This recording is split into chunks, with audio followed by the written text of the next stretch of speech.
Listen, hey, y'all hear it, right? Hey, let's get it popping. Yo, it's Friday night, but we not getting freaky. I'm out here playing Minecraft with all my subbies, man. I'm calling y'all fans, but I don't know what to say. I'm really grateful for y'all that I see you here all the day. Hey, let me sit back, relax, grab you some snacks, and we gonna play this max, yo. About to go out here trying to beat the game. If I can't find an end portal, we gonna be insane, yo. Got the arrows, infinity bow. About to roll out here, cause you know I got the flow. Hot on the track, you don't even know. Chris Ninja hopping out here, about to drop that dough on the track. Hit it in my pocket. I don't even know, but I'm never gonna stop it. When you step to me, you know you're getting dropped. Cause you know I run out here with my own ops. Nah, I ain't got ops. I got players. Feeling like I'm out here feeling like a sayer. Yo, I'm out here, man. I'm a career player. Don't even know what I'm doing. I'm a stayer, yeah. Stay up, man. I stay toasted. Everybody know a brother not roasted. Everybody know I'm out here with my flows and everything I do. I just get it posted like. No, I'm like a post office. About to roll out here, man. I'm in a new faucet. No, everybody know I be doing. I'll say, what's up, guys? And you know it's nothing to it. Yeah. What's up, guys? It's Chris the Ninja here. Come on, let me get all up in your ear. Hold a light like that. I don't mean like that. I'm just trying to say, welcome to the stream like that. Yeah. Cause you know we bring it back, bro. Everybody know I'm out here like a track, bro. And you don't even know I got the hot flow. Hop in here cause you know it's like lava though. Melting off everybody's screen. When I drop the freestyle, you know what I mean. Everybody know I'm out here, I'm too clean. Just took a shower, you know what I'm being, yeah. Money in my pocket. Feeling like I gotta go grab a locket. I don't even know, but I'm about to go and stomp it. Out like a fire, but you know I'm on drop it, yeah. When I'm dropping on the flames, everybody know that my craft is that game. When I hop the flames, you know I'm about to spit. I'm saying, welcome to the stream, let's get it lit. Like, hey, okay. Anyway, so I'm about to get copyright claim for that whole song right there. It's all right though. But what's up, guys? Chris the Ninja here, and welcome back to Minecraft Fan Friday. Now, before we get started, I hope y'all enjoyed the rap. Y'all probably didn't hear the rap. I'm gonna be honest, y'all probably didn't hear it. It's okay though. But before we really get started, let us pray. It's the most important thing to me on the channel that I started doing. Uh, it's not to spread my own narrative and my own prerogative, but because you guys have blessed my life so much, I enjoy taking a moment to ask God to bless you. And it's not for public points. It's literally just so if you hear it in its initial stages, like of the stream, that you may be more blessed than if you didn't hear it. All right, so bow them heads real quick. Dear Lord, thank you for this day, God. I thank you for blessing me with the opportunity to come here, Lord. Lord, I thank you for blessing not only this channel to grow exponentially. The channel growth may have slowed down a little bit, but Lord, you've blessed the channel to grow exponentially more than I could have ever imagined. I don't need to be at 1 million or 2 million or 100 million. I don't need all those people to recognize what you've blessed me with, Lord. Lord, this channel and this community is a blessing, God, and I just ask that you multiply 1,000 times the blessing that I perceive to be the gift of these people on this channel, Lord, and give it back to them. Multiply that by 1,000, that the people watching this may be 1,000 times more blessed than I am to just have them watch this video or this stream, Lord. I just ask that you bring peace to the minds and hearts of those who watch this video and this stream, Lord, that they may all be chill, may all be able to relax and just have a good time playing the game, God. I just love you, Lord, and I thank you for letting me have a community that I can love as well. I love this community, God, and I just ask that you let your light shine through me, that the love that I have for this channel may be pure and whole, that it may be radiated throughout the community and spread to every corner of the internet, Lord, that your kindness and mercy and grace may be the first interaction people have when they interact with me or someone who knows of me, Lord. That I may not be glorified, but that you may be glorified, God. And I just ask you to do these things in your name. I pray in Jesus' name. Amen. All right, so let's get it going. Let's play. So we're back here in the Hidden Ice Village. Let me just let the Discord know we live.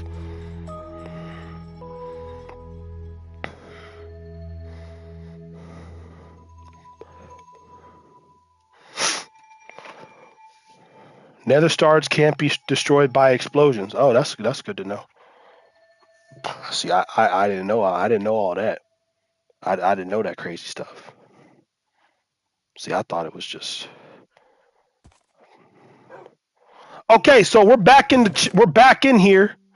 We got some diamonds. I forgot what someone organized this, and I forgot what they organized this as. Is this all food? Food? Yeah, this is all food. Okay, and then we got our diamond horse armor. Okay, yeah, we got diamond horse armor. Oh, I do have blaze powder. Frick, I thought I had no blaze powder. Man, I was tripping. He named it mob drop. Oh, he named it mob drops. Aw, that's so nice of him. Man, I appreciate it. And I had a potion of fire resistance I didn't even use. Oh, cool. So, oh, let me move the camera.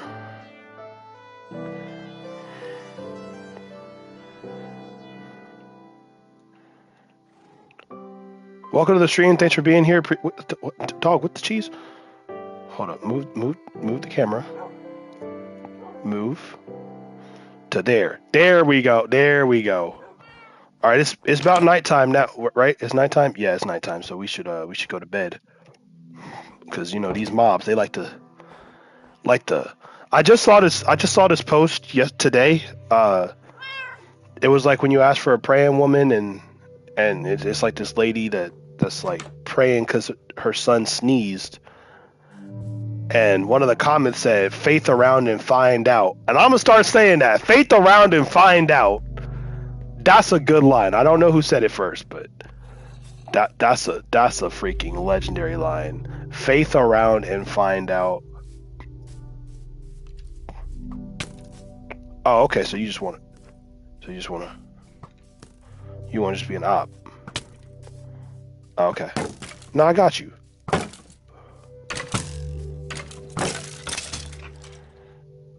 Idiot.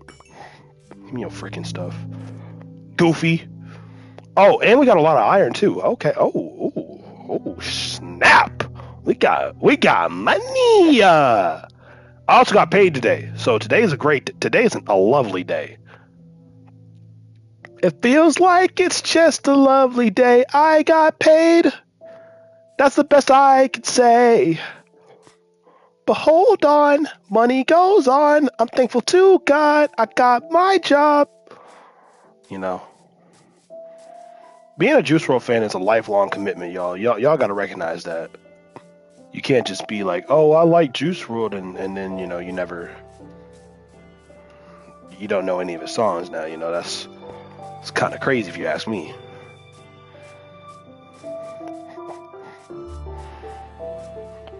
By the way, I'm gonna try and make these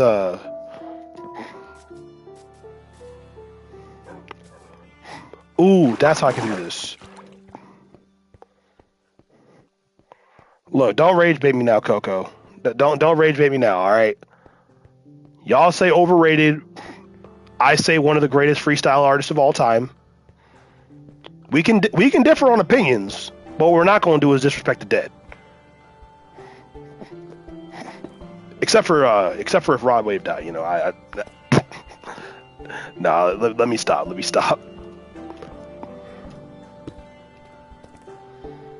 Am I straight? I think I'm straight on this. Yeah, I think I'm straight. Okay, but Eminem liked Juice though. He even said it in the song "Lace It," like, "Juice people forever miss you. Just be careful next time you roll it up and lace it and pop." Okay, you see? I'm about to get myself caught. You're gonna get me copyright strike because I know I got an angelic voice. Now that the laughter has subsided,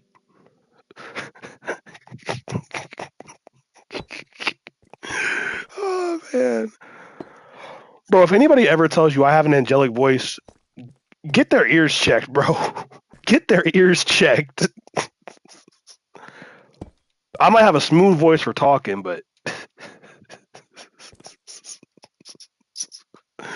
angelic would be crazy. But yeah, welcome to the stream. Thanks for tuning in. Appreciate you. Appreciate you so much. I think I'm straight on here. Oh, snap. Oh, we got a lot of iron. Like we got a lot of iron. Oh, that's quite a bit there, partner. Quite a bit. Okay, well, and apparently we're out of cobble deep slate. So let's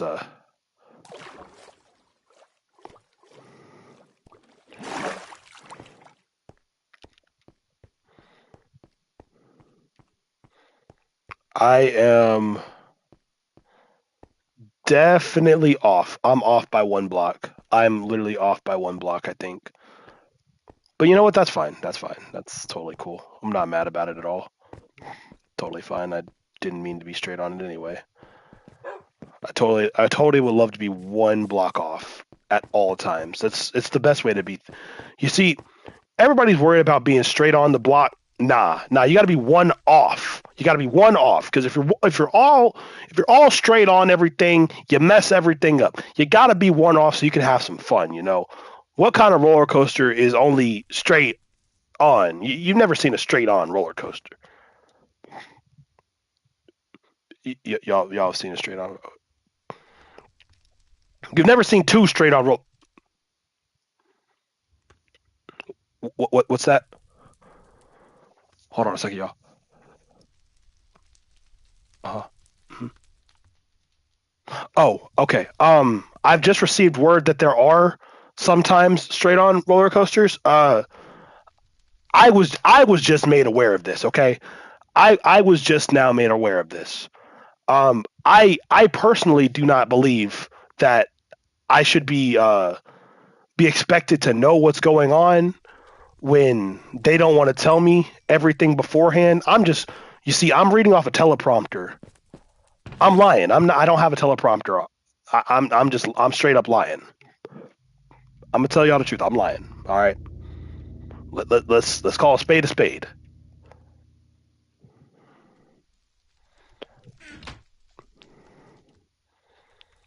Let's see. What else do I got? I got chicken. When did I get chicken?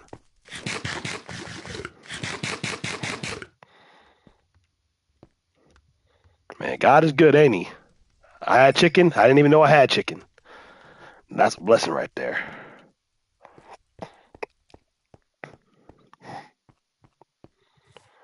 So let's see. The hard part about the game now is like going to find freaking going out to find some freaking what's the stuff called?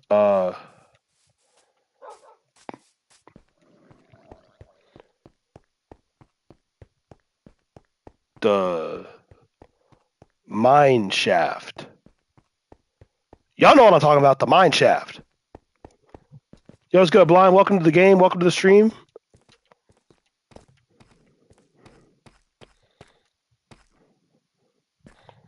But yeah, I think that's finding the mine shaft is the hard part of the game because like I don't want to die trying to find it, and I don't want to waste a bunch of ender pearls trying to find it.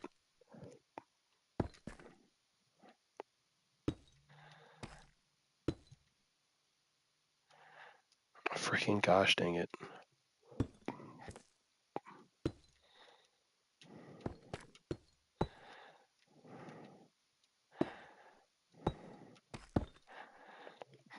Okay, there we go. Now we can put the rails down. Yeah, brother.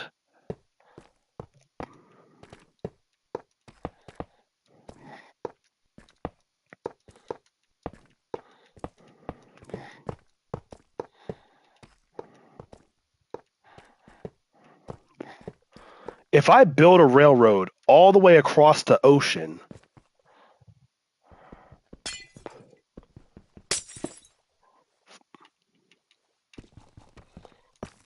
if I built a railroad all the way across the ocean, do y'all think that it would be okay?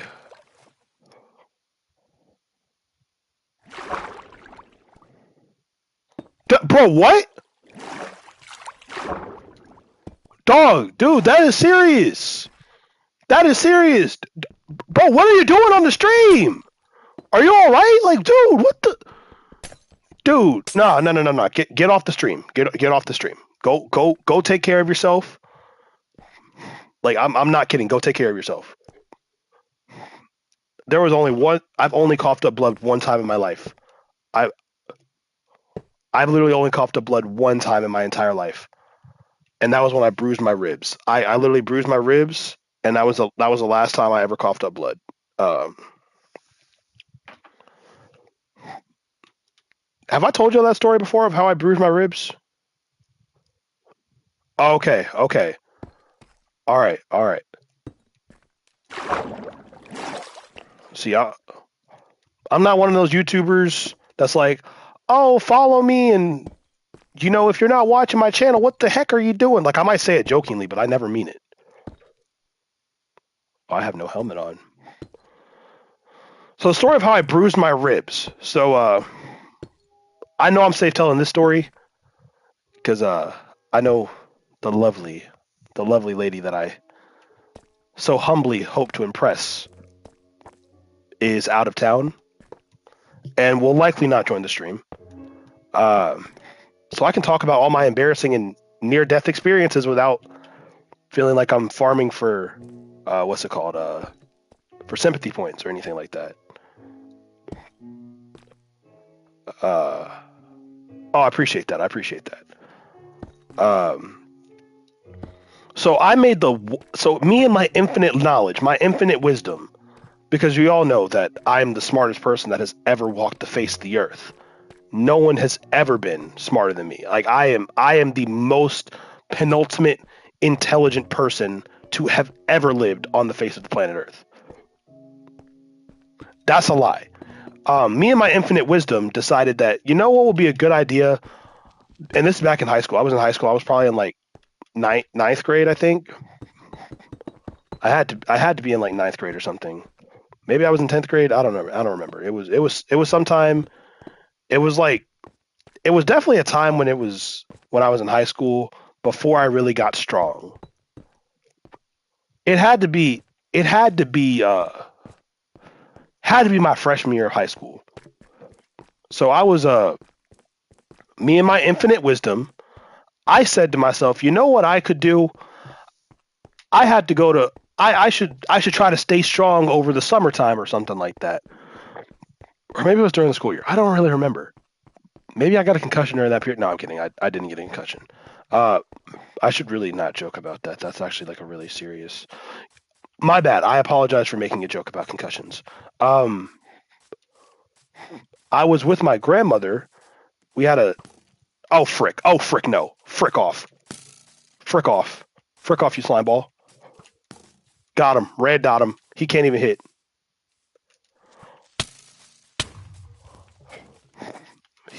Wait, did he blow up my rails? Did he blow up my rails? That mother freaking slime ball! That freaking frick off! That freaking slime ball blew up my rails. I'm now upset. Um,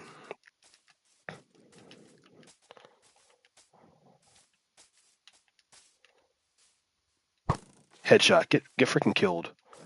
Get death. Earn death. Earn death. Earn death. All of you. Um, I was saying something. Oh yes. So I was with my grandmother, and we had to go to this church meeting. Well, we didn't have to go to this church meeting. My grandparents, they are very, very, very heavy Christians, which is not a bad thing. I would never say it's a bad thing. Get your freaking headshot with your looking goofy looking head.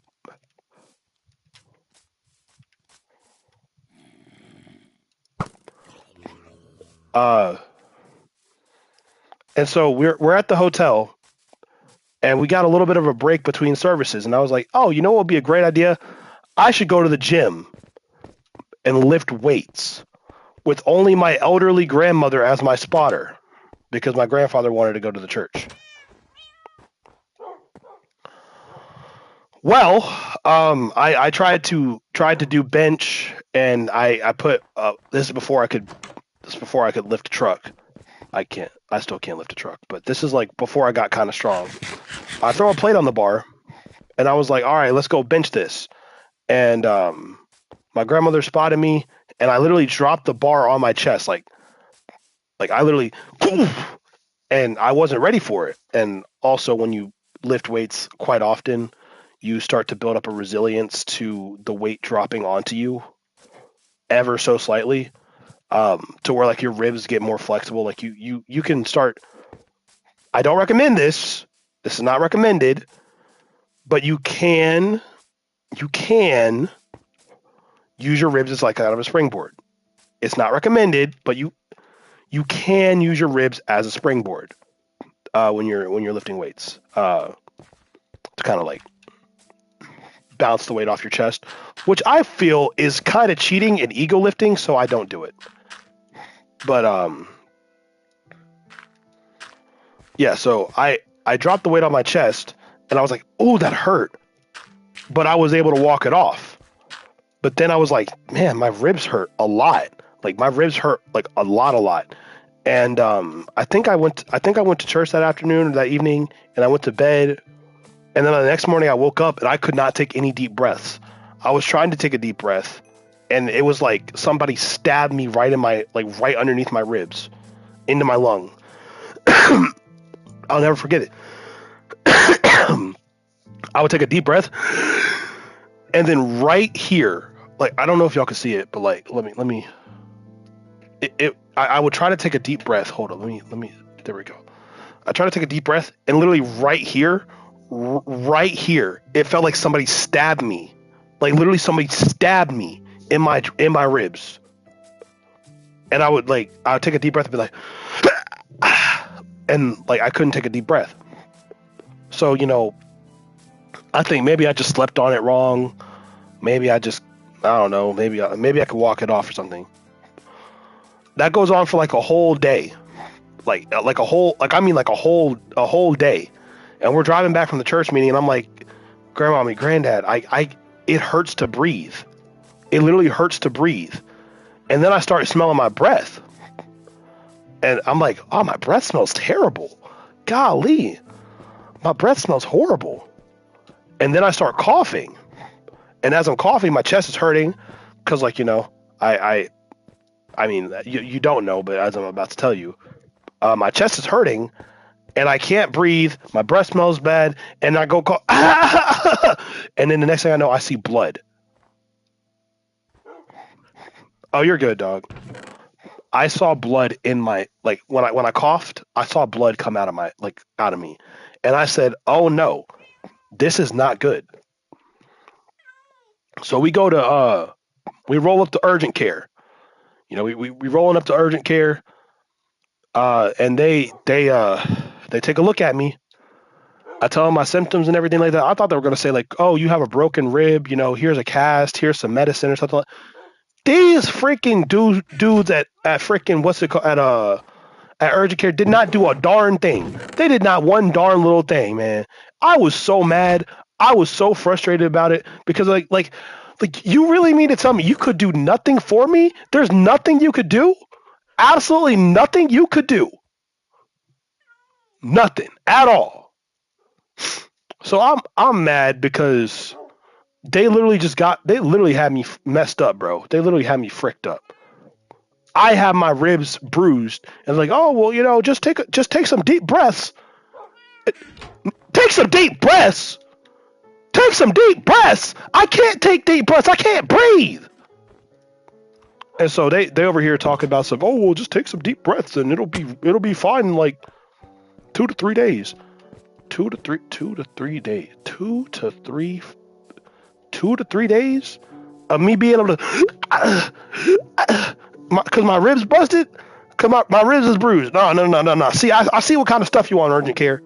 I see what urgent care got them doctors that got C's in medical school. That's what urgent care got. They got them doctors that got C's in medical school.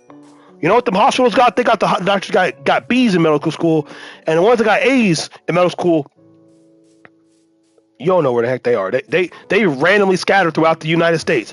Best doctor in the city type stuff.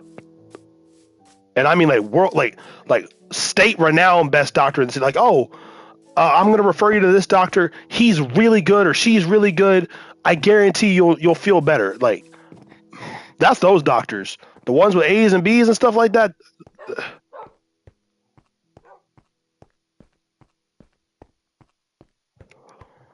No, that's crazy. That's freaking crazy. But yeah, so I bruised my ribs, and for like a week straight, I was like coughing up blood, and I had to like tell myself that I'm fine, because I mean it's scary. It's truly one of the most scary things that you could experience when you see your own blood being coughed up.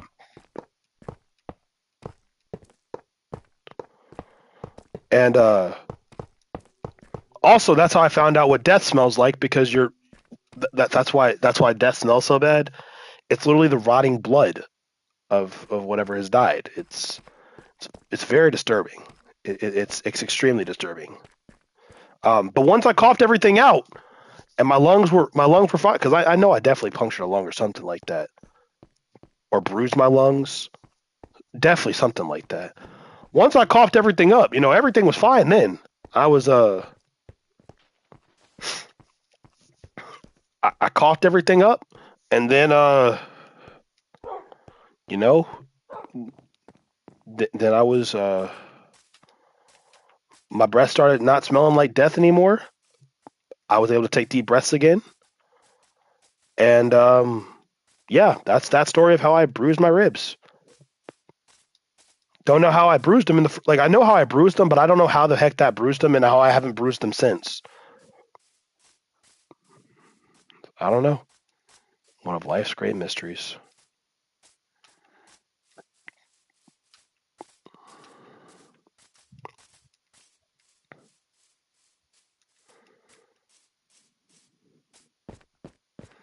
I'm about to see what this cave is about.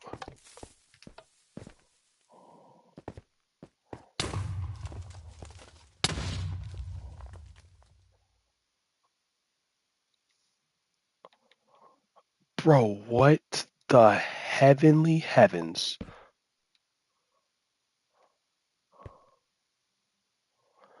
Bro, what the heavenly heavens? Who trapped this? Who freaking trapped this?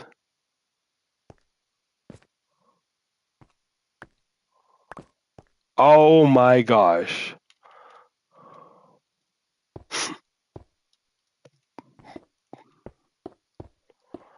I don't know who freaking trapped this, but that was freaking genius. I was like, what the? I was really like, what the heck? Is that like a tactic that you can do to like prevent yourself from like having mobs hit you and stuff like for killing mobs and stuff like that? I was really just coming down here to see what other stuff might be down here. Yo, what's good? My name. Welcome to the stream. Thanks for being here. Appreciate you tuning in. I was just in a mine, and all of a sudden something blew up. So I.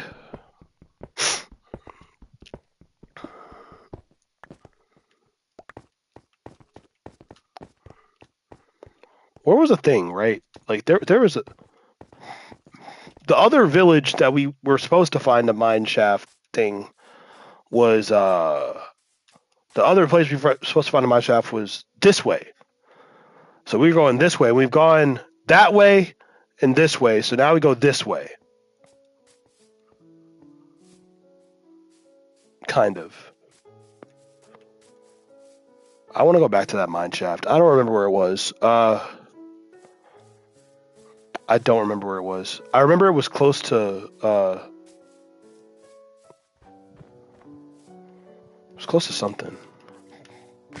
Welcome to the stream. Thanks for being here. Appreciate y'all tuning in. Let's repair our boots real quick. Make a new helmet. Yeah. Know what I've been doing. Know what I'm been through it. I know I'm getting to it. Let me hop online. About to drop a new dime. Hit one time. Cause you know I'm out here feeling like I'm sublime.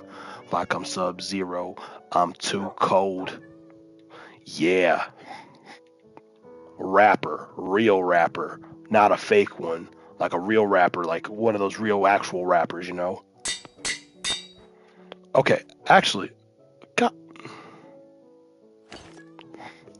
Alright. We're gonna switch controllers real quick.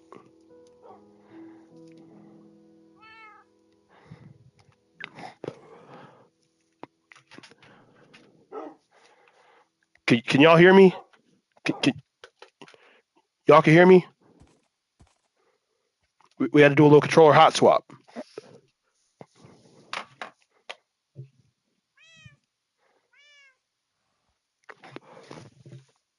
All right, bet. Thankfully, y'all can hear me because had to swap those real quick. When that battery gets low, the last thing you want to do is you don't want to be in a fight.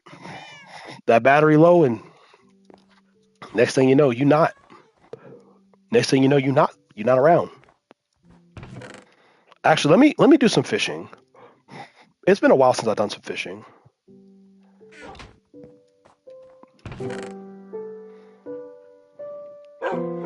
Would y'all like me to tell some fishing stories?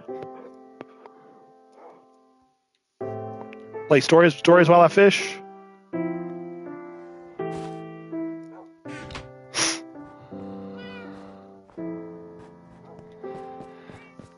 We about to. All right, guys, it's time for fishing and stories. Let me get down to the water real quick. I got a story for y'all.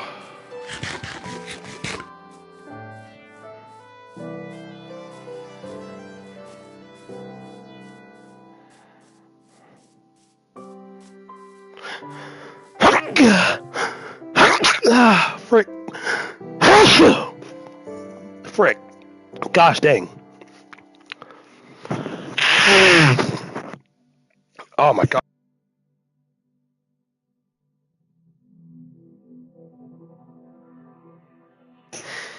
I promise I'm not sick, y'all. I just had my nose all clogged up.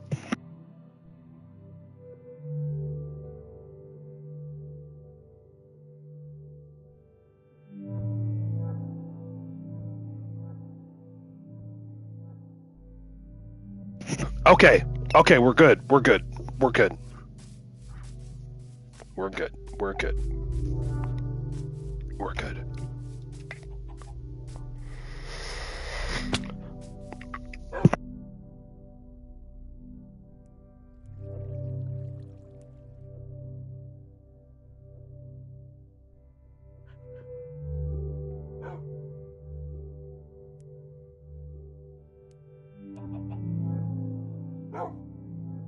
Okay, we're good, I think.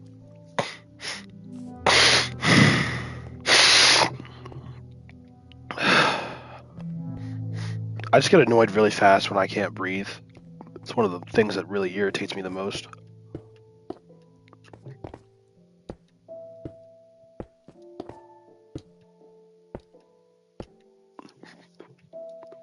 I am not far enough out.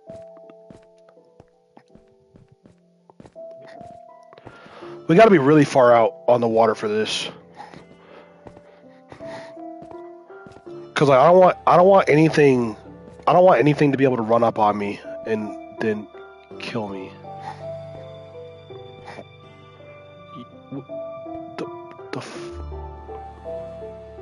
Y'all see that, right? Y'all saw that? Welcome to the stream. Thanks for being here. Appreciate you tuning in. So yeah, fishing stories. So I'm gonna tell y'all about one of the first girls I ever had a crush on, and it was kind of crazy because I was in like third, fourth, fifth grade. Like, you know, still a real young one. I was a real youngin', man. All names will be freaking gosh dang it, piece of.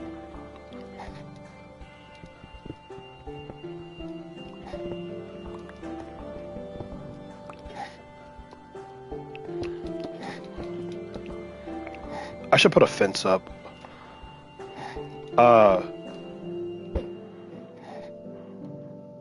So one of the first girls I ever had a crush on. Names will be changed. Just because, like, you know, I don't know if they ever watch my stuff or anything like that, and also, it's kind of like it is a little embarrassing, and I don't want to, like, you know, out everything, you know. But let's call her Jaden because her name's close to Jaden, and that's easier for me to remember. So there was this girl, Jaden. Um, Nice young black queen, you know, a black princess, you might say. Uh,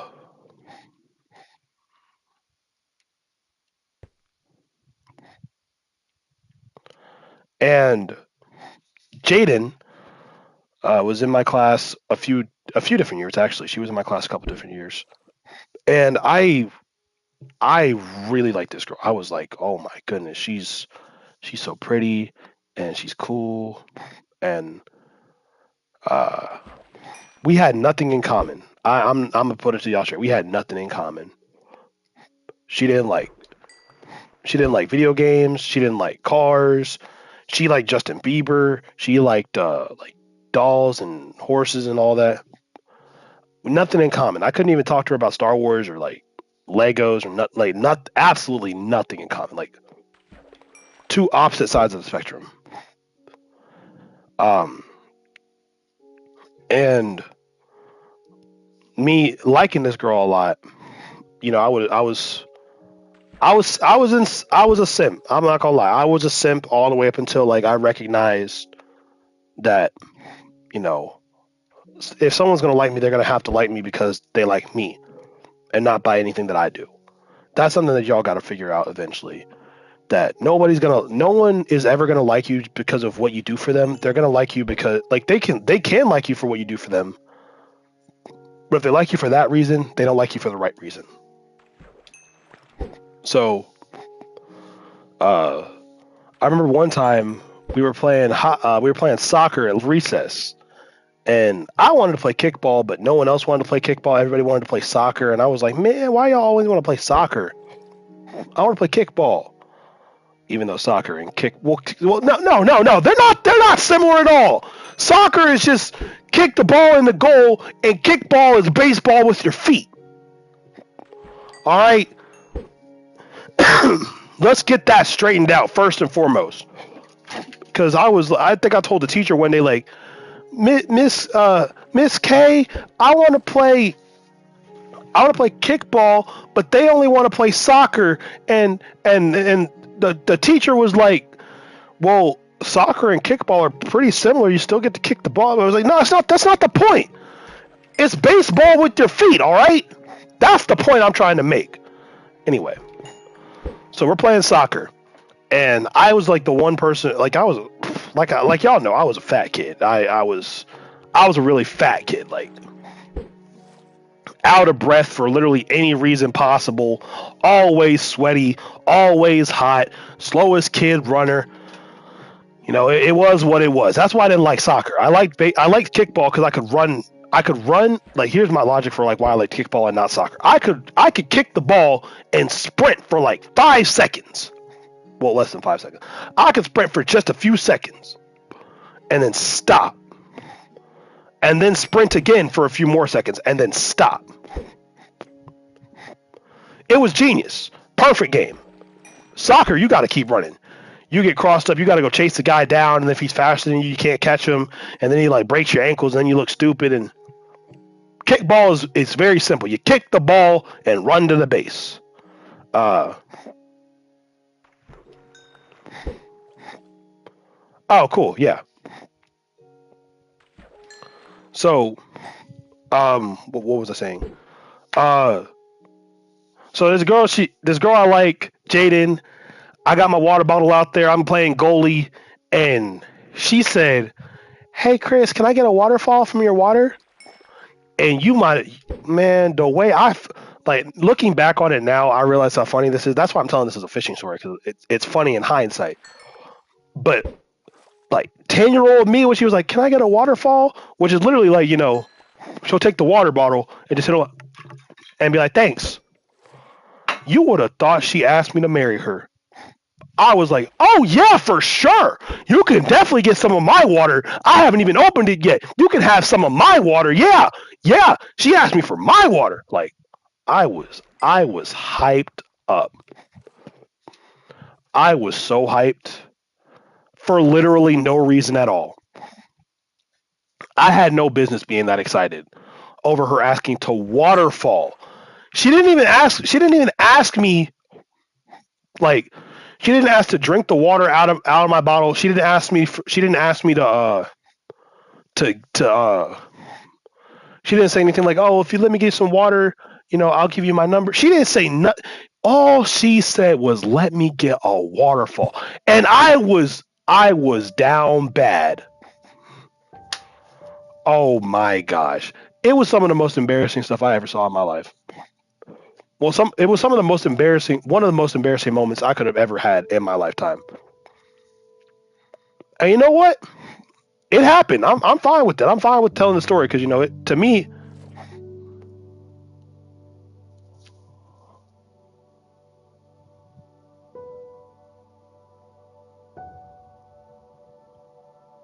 I'm sorry, book. I did not give you your proper recognition. Okay, now they put a torch right there.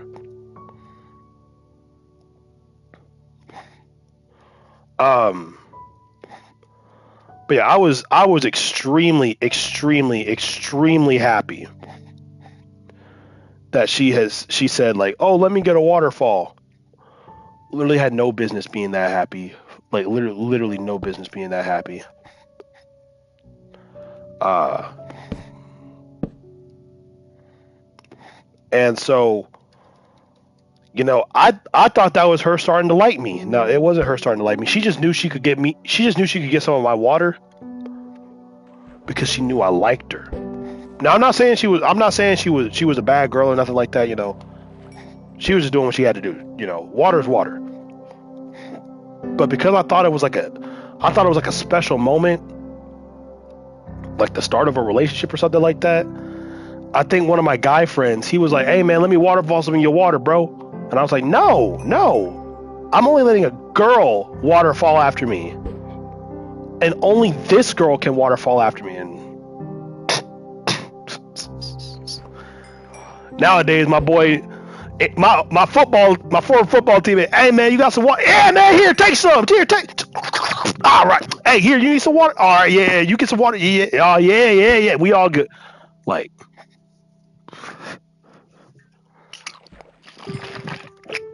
water tried to squirt up on me. It's all right though. I was ready for it.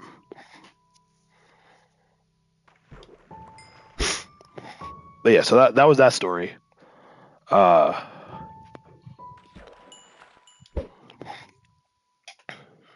I don't have a bed over here. I probably should have brought a bed over here. But we're gonna be fishing for a while, so let's see what other stories can I have. There was a time I saw like it was almost like I saw. I used to play baseball when I was younger too. Uh, I used to play baseball, and I played like I played what's it called it wasn't necessarily little league. It was like like 9-year old baseball or whatever. It was machine pitch. It was a machine pitch league because you got t-ball, which they put the ball on the tee, and then you got your 3-year-old. He go bing, and then he starts running the wrong direction, and you got to tell him like run the other way, and then they run the other way, and nobody knows what the heck they're doing, and the score be like 99-99. That's t-ball. Then you got coach pitch. And coach pitch, they come up to you, they toss the ball at you like real soft, like, and you go bing, and then you run and you run and you actually know where you're going this time. But like people also kind of know a little bit more what they're doing. But like people in the outfield, they think the ball's never going to get hit to them, so they just stand around and do nothing. Then you got machine pitch, which is like they pitch the ball like 40 miles an hour. Ball coming at like 40 miles an hour, and you put it on the machine, it comes perfect every time. And depending on how they set the machine up, you obviously have a pitcher standing, like the coach operates the machine, but the pitcher stands next to the machine, and then they oh man, I had a great coach. I didn't realize it then, but I had a really great coach. My coach, let me tell y'all what my coach did. All right, let me tell y'all what my coach did. My coach said, "Okay, it's a pretty good bow." Hold on, do I have another piece of leather? I don't have another piece of leather. Hey, Blind, you got a bundle? You got a bundle or something that I could borrow? I mean, steal. I literally mean steal. Let me see. Let me put this. Frick. Yeah, let me get a bundle real quick. I'll pay you back with 20 uncooked fish and 30 loaves of bread. That's what we call bartering. That's what the people back in the ancient times used to do before the people started using money.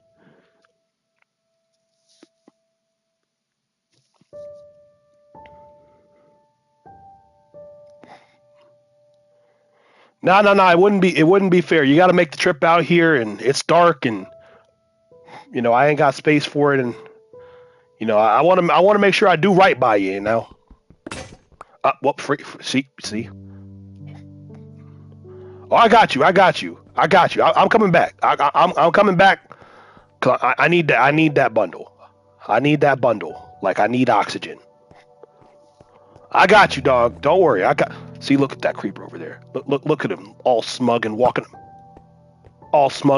around with oxygen in his lungs.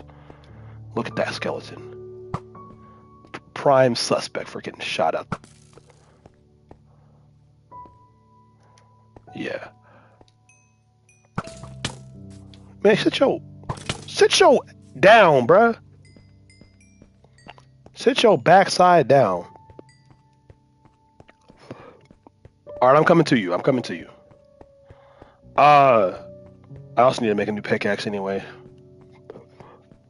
But yeah, so what was I talking about? Oh, my baseball coach. My baseball coach was a great coach. So he knew that a bunch of 9 and 10-year-olds was not like. Well, actually, no, I must have been 7 and 8. I was a pretty decent athlete for an 8-year-old. Like I was just fat and slow. But in terms of like hand-eye coordination and knowing how to do stuff, I was a pretty good athlete for a kid. I would say I was an above average child athlete. And headshot. Well, no, that he got shot in the lung. Headshot.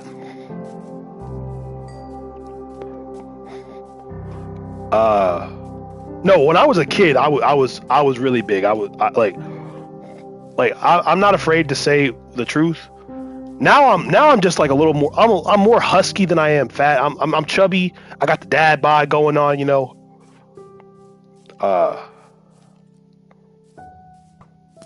Ooh. Headshot. Right now I got the dad bod going on, Dad bod, Oh, heads no, boy. See that? Bam, headshot. Get off of you. Watch out. I got you.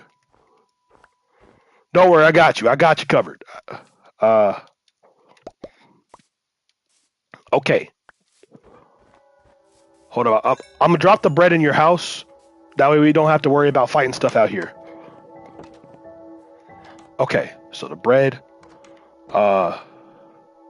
half, drop, and then drop. Wait, no. Drop. All right, there we go. Thank you. I appreciate it. All right, let's see. We gotta put Can I put like multiple books in? Nope. Freaking swine bag. Can I put a? Can I put a like? Nope. Freaking swine bag. Well, looks like we're just throwing random stuff in here now. Oh yeah, no worries. I got you, dog. I got you. Put the dripstone in there. Put the breeze rod in there. Put the redstone in there. We'll keep the salmon out. We'll put the lapis in there. Here, you can have this lapis too. You might find it useful.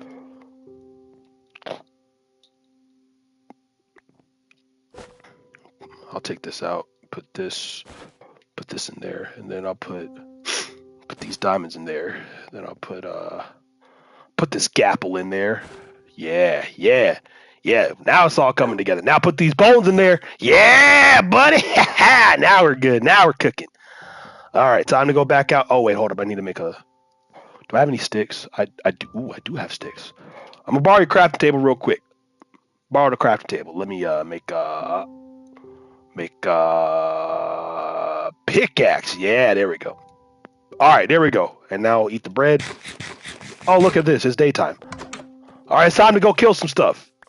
Who wants a piece? Headshot. He's done. Oh, yeah. See, there you go. See that man? He's trying to shoot people. Man's trying to shoot people. Don't even know what he's shooting at. That's crazy. That's actually crazy. Imagine trying to shoot someone you don't even know what you're shooting at. Shameful. Shameful, ain't it? But yeah, so our coach knew a bunch of 7 to 9-year-olds were not going to be coordinated. I also had a crush on a girl named Isabella, who was on the baseball team. She was, she had really long hair. When I was young, I really liked really long hair. I was like borderline obsessed with like really long hair.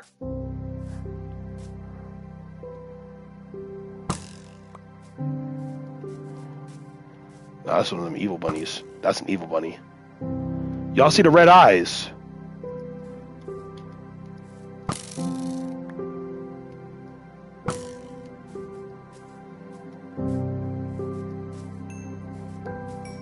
Oh yeah. You can definitely have some coal.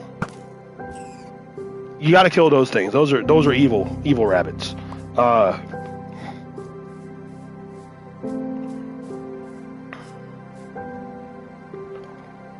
But what was I saying? Oh, yeah, so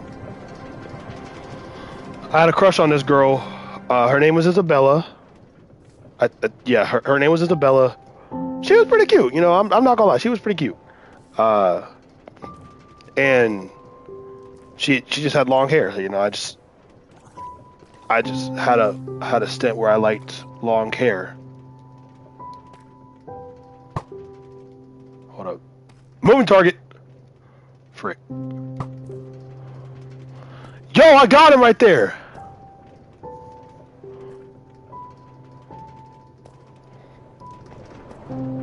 Oh.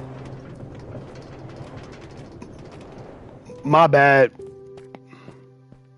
That's my bad. I didn't mean to kill your rabbits, man. I thought he was evil. He was hopping around. He had red eyes. You know, I thought he was evil. I thought he was gonna kill us or something in our sleep. So, you know, I put a stop to it.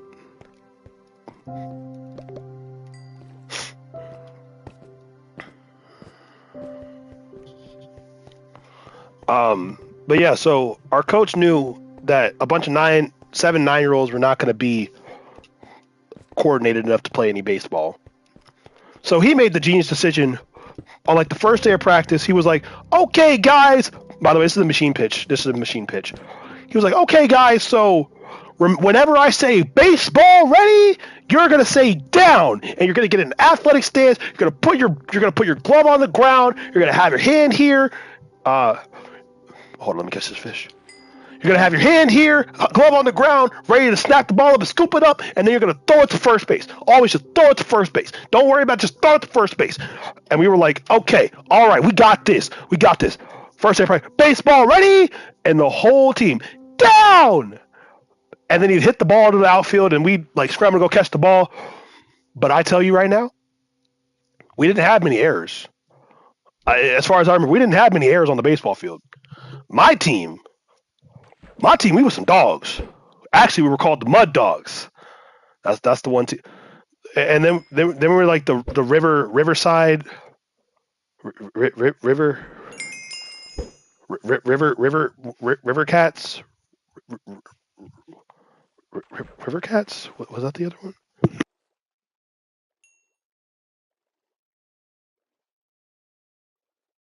Hold on a second. Let me go ask. Let me see if my mom's up. Let me go ask my mom and see what the name of the baseball team was. See, there's the benefit of living at home with your mom. You can just go bother her for anything. So I'll be right back. Let me go ask her real quick.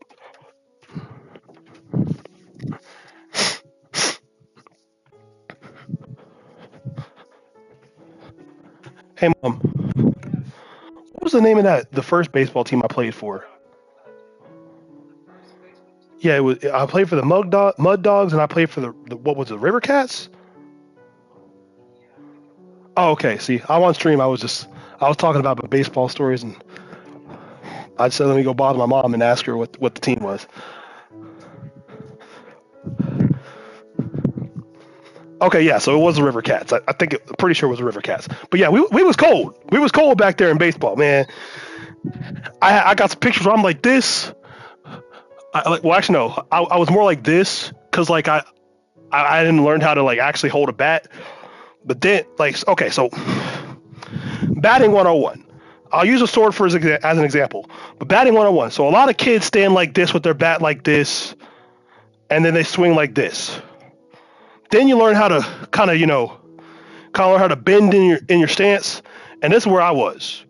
Then you kind of learn how to like step a little bit back and lean back a little bit because you want to give yourself a hair more time to swing at the pitch.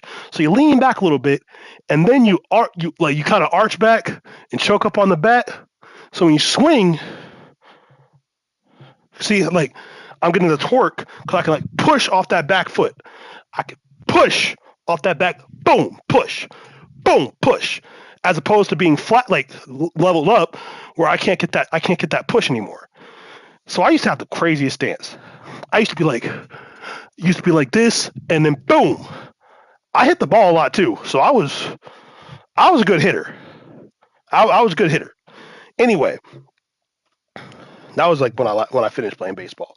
Anyway, so we what was the story I was trying to tell? Oh yeah, so he knew we was all uncoordinated, and so he first day of practice he told us baseball ready down, and so that's what I remember that from. Anyway, um, in semi-related news,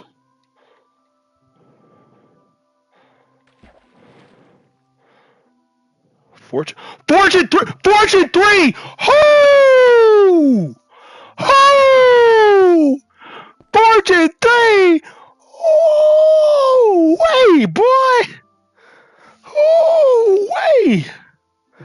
We got Fortune 3, y'all. Welcome to the stream. Thanks for being here. Appreciate you tuning in. We got Fortune 3 now. Woo-wee. Man, y'all, we rich. We rich now. Ooh, wait. Got some Fortune 3 on this jump. Man, I tell you one thing, I tell you nothing else now. We got some fortune on this. What was the story I was telling about, why did I start telling the story about baseball? Do y'all remember why I started telling the baseball story? Uh,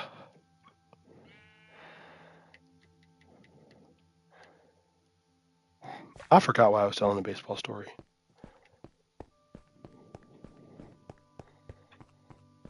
I used to play baseball. Um,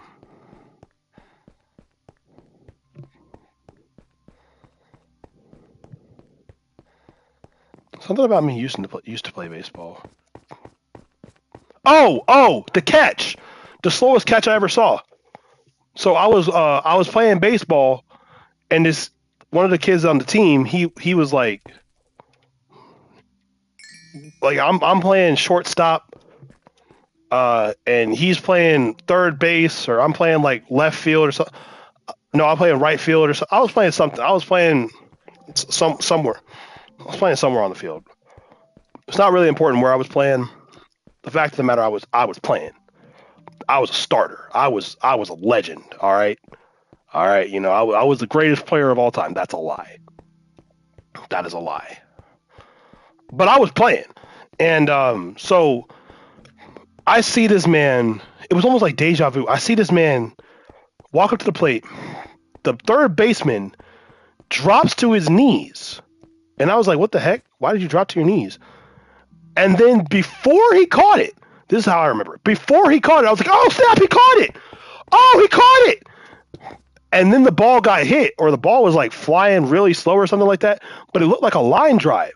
The ball went right into the guy's glove on his knees, and he caught it. And that was the first time. I kid you not. That was the first time I had ever seen someone my age catch an out. Because most of the time the ball would get hit up in the air, or not. The ball would not get hit up in the air. The ball would get hit on the ground. And so you would be like, "Oh, well, it's a ground ball. Throw it to first." But that was like the first time he actually like got caught up in the air, and we were all kind of shook about that when we were like, "Oh my gosh! Whoa! Whoa!" That man had all the heat he could handle after he made that catch, man. I'm telling you, man, that girl Isabella was probably like, "Oh my gosh, he's so hot. He made a catch." Nowadays, it's like, "Oh, he made a catch. Cool. He's playing catch with himself. All right, cool, whatever." But back then, oh wait, man, we was hyped. We was some hyped up kids, man. We thought no one could stop us at that point. We were like, "Oh yeah, they can't stop us. Ain't no stopping us now. We got this." Oh man, we was ready for anything. Nothing could have stopped us. We was ready. But yeah, so that's the story of the slowest catch I ever saw. It was like it happened in slow motion, because like it was like he caught the ball, but like he knelt down and then put his glove up, like just like he knew where the ball was gonna go, and then he just like it was like I watched it in slow motion happen. He just was sitting there for like a whole 2 seconds and then caught it. So that was that story. I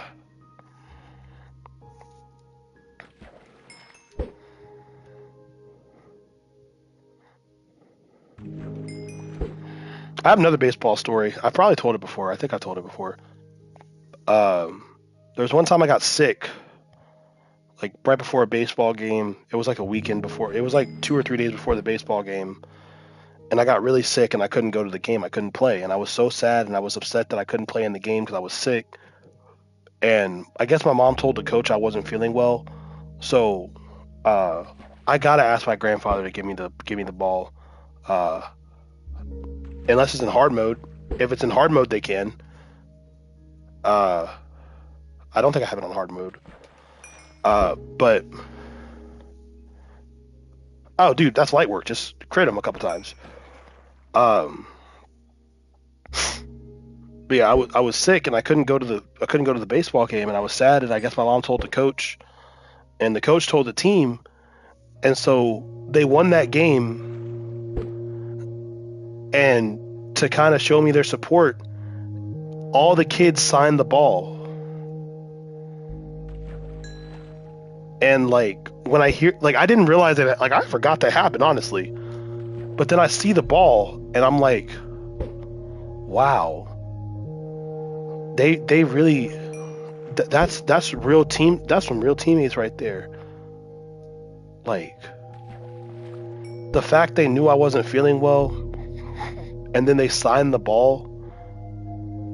And it's a game ball too. It's all mudded up and dirty and everything like that. Like it's not a brand new baseball. It's a game ball.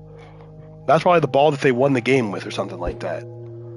But that ball means more to me than any participation trophy, any actual earned trophy, because that was a team effort. Or any team effort, because like you can win things with team efforts, but you can win with any team. But you can't always win teammates. You can't always win teammates. You can win a game with almost anybody, but you can't win good teammates. Sometimes you just gotta find good teammates.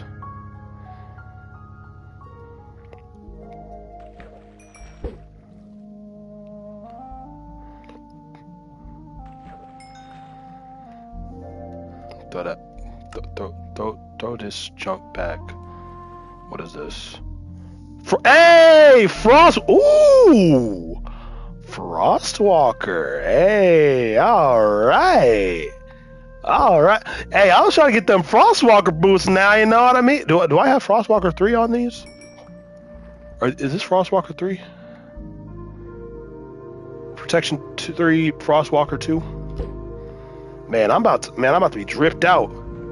I'm about to be walking my diamond boots, walking on ice, stepping on ice. Or how should I say it? Like I got ice on my feet and I got ice on my feet and ice underneath. I'm a real Frostwalker. I don't know how to finish the rest of that bar. But let's see.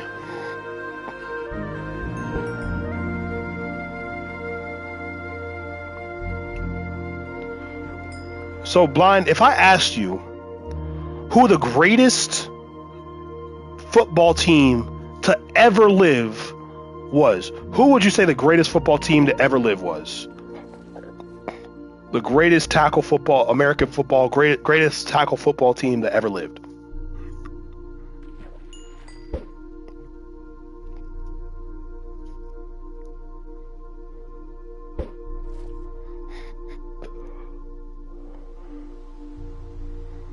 Well, it's not good for me.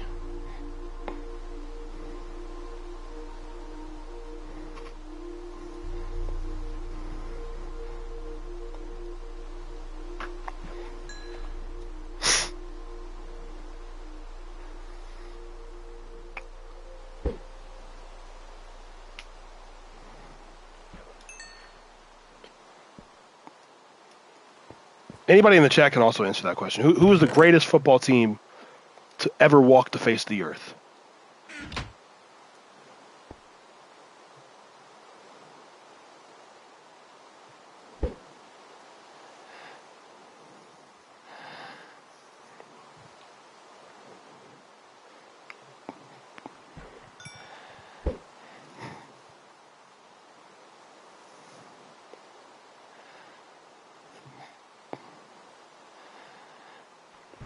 By the way, I don't mean like favorites. I mean like objectively greatest, like as in terms of talent.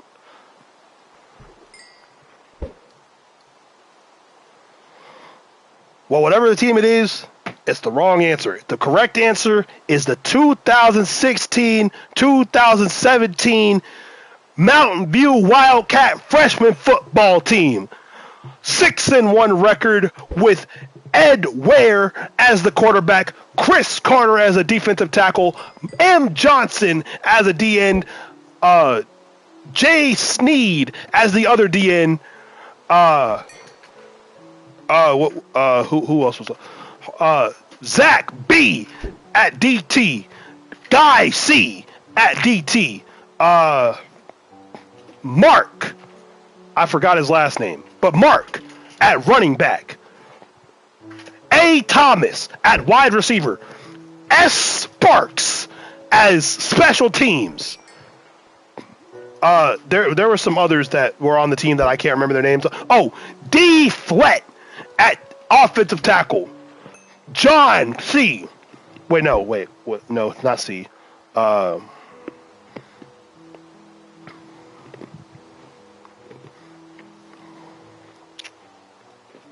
What was his last name?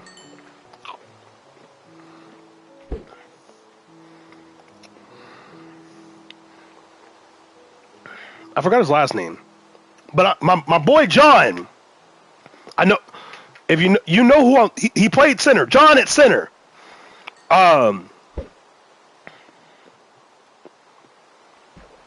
John D at linebacker. And a bunch of other people who I can't remember right now anymore. Greatest football team to ever grace the earth. Greatest team to ever walk the face of the earth. It's going to bother me now.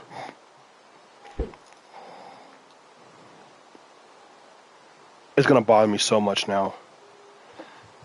I forgot John's last name. Cap. We were a high school football team.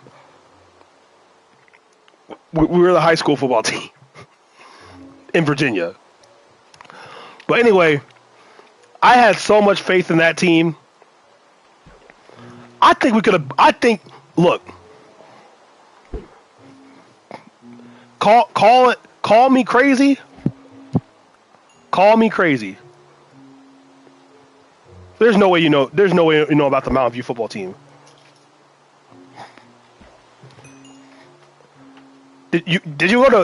Okay. Where is Mountain View High School located? What city or county? Because there's no way. There's no way.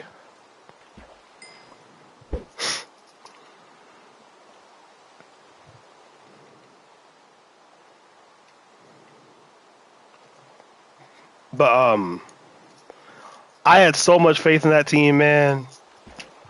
Call me crazy, but I personally, this is my personal opinion.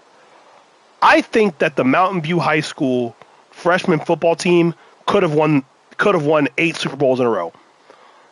Forget a three-peat. We would have won 8 in a row.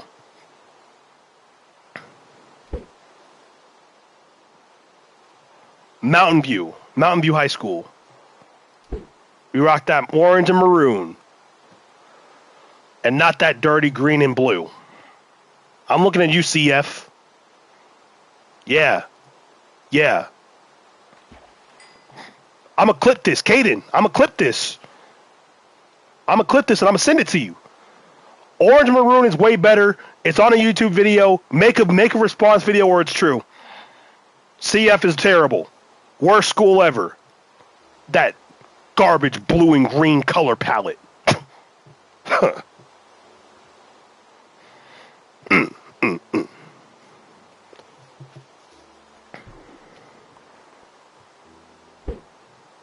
I actually know Lawrenceville. I don't remember where exactly Lawrenceville is, but nah, it's not there. Stafford, Virginia. So if y'all are ever in Stafford, Virginia, go and shout out Mountain View High School on behalf of Chris the Ninja. But don't go inside because that's kind of weird and creepy and. But if you actually moved, if any of y'all ever moved to Virginia, and you get to move to Stafford, if you go to Mountain View, you went to the school that Chris the Ninja went to.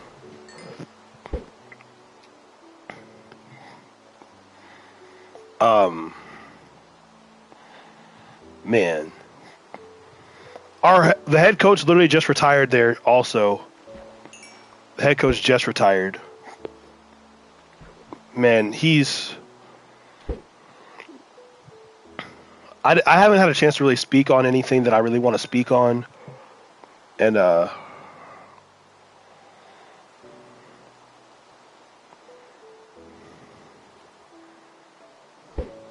oh yeah, Mountain View is not a rare name. It's not specifically unique to just one place.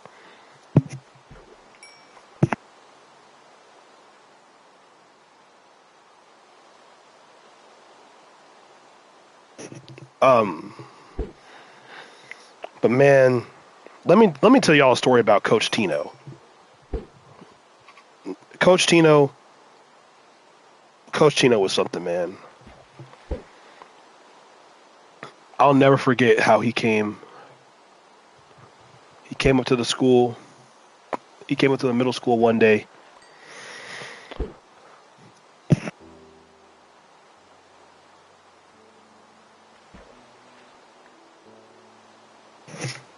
Okay, there we go. Coach Tino came into the middle school one day and said, "Welcome to the stream. By the way, thanks for being here. Appreciate y'all tuning in." Came into the school and said, "I'm looking for people to join my football team. If you're looking to play football, come to the assembly after school." And me being a rebellious 13-year-old said, "Mom, you don't understand me. You don't know what's best." I said, I'm gonna go listen in on the football program. And so that's exactly what I did. And he spoke with such a passion for the sport. It really inspired me. Like I wanted to play football before, but I had never wanted to play football for someone so badly in my life. So then I signed up for the summer workouts. I start showing up to the summer workouts, and we're in there. We're doing our thing. We're going. I'm playing. I'm out there running in the summer, getting better. They tested our 40 times. I was slow as heck, and I wanted to improve my 40 time. I was really dedicated to it, man. I was dedicated, and I was coming off a shoulder injury from wrestling that some people decided was safer than football. Don't know who gave them that idea, but maybe it's because my mom was thinking about Olympic wrestling where they can't like actually slam you and they have to hold on to you the whole time. I don't know, but it is what it is. So I was literally coming straight off a shoulder injury. And welcome to the stream. Thanks for being here. Appreciate you tuning in. And I'm at this football camp, and I just see Coach Tino out there, and you know it's a good coach when they do the workout with you. He was like, "All right, guys, we're gonna do this warm up: A skip, B skip, Frankenstein's high kicks, all the stuff." And he's jogging with us, he's running with us, and he said, "Let's do push-ups." And I used to not be able to do. That's another story I got to tell y'all. I used to not even be able to do one push-up. I was so top-heavy, lacking my upper body strength, I couldn't even do a singular push-up. But working with Coach Tino, I was actually able to do push-ups. After I also did wrestling and lost quite a bit of weight and got more comfortable moving my body weight. Well, not comfortable, more efficient at moving my body weight.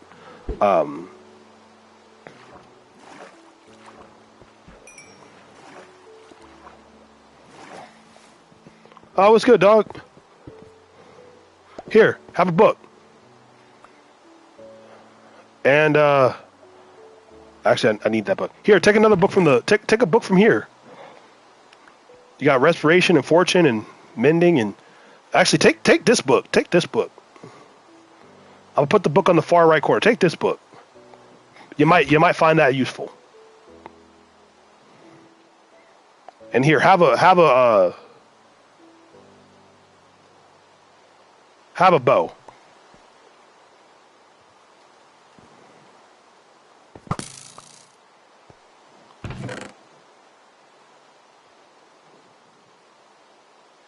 A bed. Oh, cool, a bed. Nice.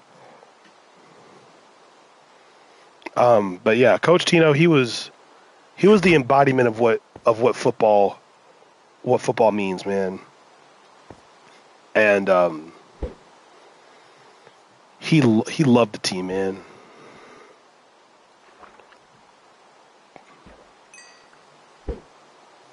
He loved the team, and he didn't. I don't really ever remember our coaches yelling at us. I only remember getting yelled at one time by my coaches in Virginia, and that was after we made a huge mistake. It wasn't me. And it wasn't really any of us. It was one kid. made a fool out of us on the bus, and it got back to the school board, and they suspended our coach, and we got yelled at for that because uh, our coach was held responsible. Yo, what's up, Nima? Welcome to the stream. Thanks for being here. And we were all mad about that. That was also the game that we lost. We lost the game that our coach was suspended on. But I really welcome to the stream. Thanks for being here. Appreciate you tuning in.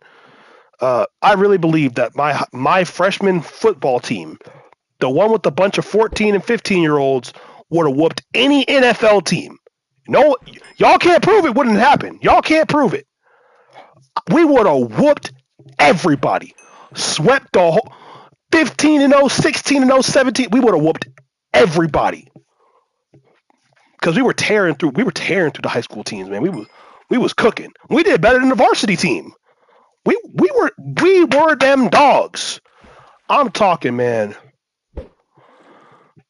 And so we were mad because the coach was suspended, but Coach Tino, he had a knack for pitching. He had a knack for picking good coaches as well. I'll never forget Coach Coghill, one of the most chill coaches I ever met. Coach Coghill is the reason whenever I make coaching videos, I wear a bucket hat because he always had one of these hats. He'd always be like, "All right, y'all, let's have a good day today. Let's have a good day today, guys. All right. Hey, it's all right. Make a play. Good job out there." He was such a high energy and positive coach. He has a Super Bowl ring. Coach Coghill didn't know who the heck he was before. He has a Super Bowl victory. Do y'all understand? Do y'all really? Y'all don't get it. This man made it to the NFL. Made it to the NFL. Played on a team that went to the Super Bowl. Came back. He came back. Chat. He came back after the fact.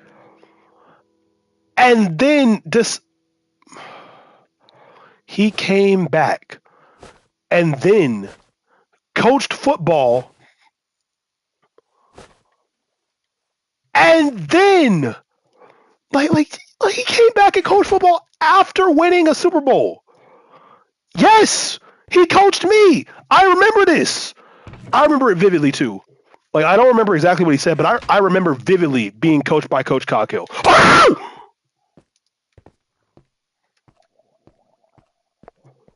We're good. We're good. That was what we call a. That's what I'm saying. We could have beat an NFL team. Like, when I tell y'all we could have beat an NFL team, we was dogs for real. We was in there. We was up in them teams, man. We was on them teams. They couldn't hold us.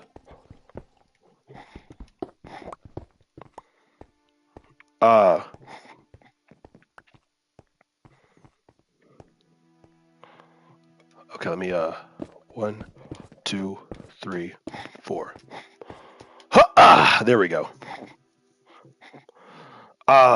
But Coach Coghill, man, I miss having him as my coach, man. That was a great coach.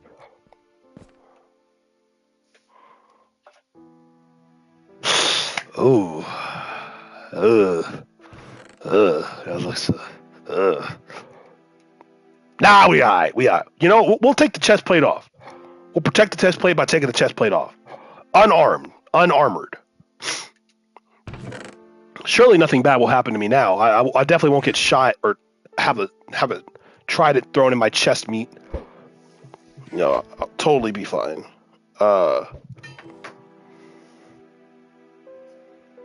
Yeah, I made it. I made that chest plate.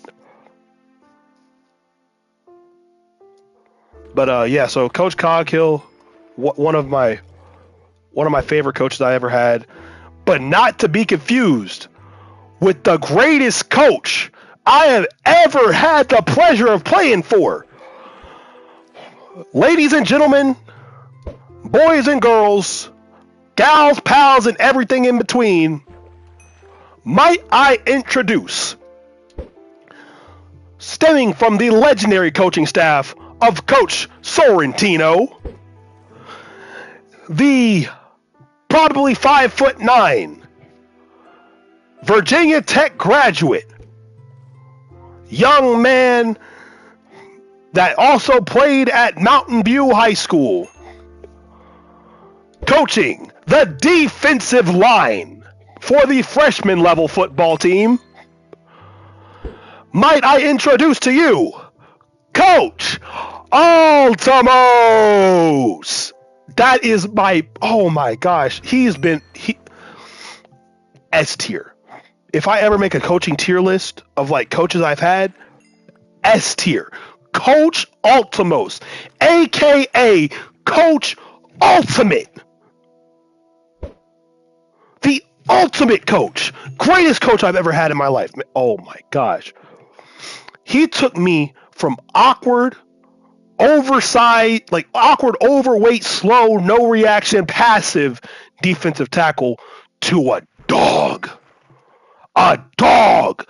The average defensive tackle will make 1 to 2 tackles per game. Well, nose guard. The average nose guard will make 1 to 2 tackles per game. I averaged 1 to 2 tackles per game. Not playing I only played football.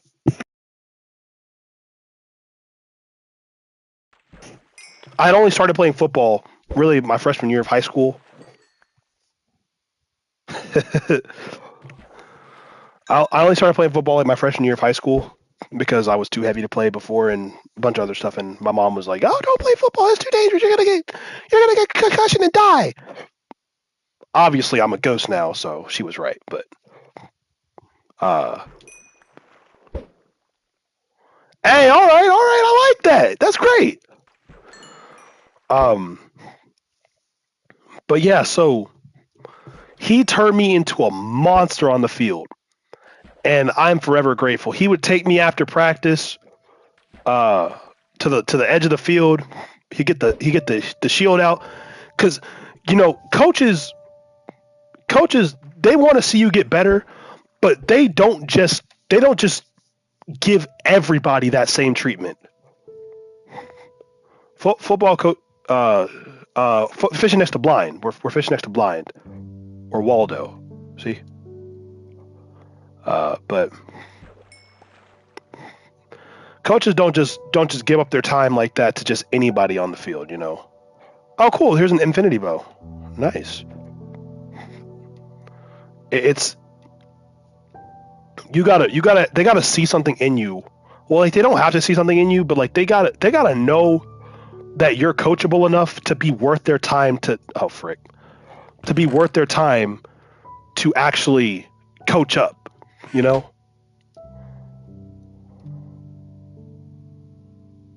No, curse advantaging is if you die, it won't be floating when you go back to your spot. It's not a bad thing to have if you're like way out in the open, like if you die like way out without like a nearby save point, but it kind of sucks when you have like a really, really good item. But yeah, so he would take me after practice, like get a few extra reps on the shield, and he'd be like, "All right, Chris, come on, punch the bag, rip through it," and I'd be, That's there was one. This is where I get rip and dip from. Rip 'em and dip 'em. He taught me to rip and dip. You rip and dip. Rip and dip. So you slap, rip, swat, and dip under with the shoulder. Rip and dip. Just like that. Easy. Fast motion. Get off the block. And man, when I tell you, oh my gosh, I love Coach Altomos. Coach Altomos, thank you, man. You inspired me not only to love football, like you probably love football, but to also guide and teach the next generation of players, like you guided and taught me. I'm truly honored to have played for you, man. Who knows? Maybe one day you'll coach an NFL team or a college team, and you'll win like a national title or a Super Bowl or something. But coach, you were really the best coach out of all of them. And I don't say that lightly because I had great coaches in Virginia. Texas, not so much, but in Virginia, I had some great coaches.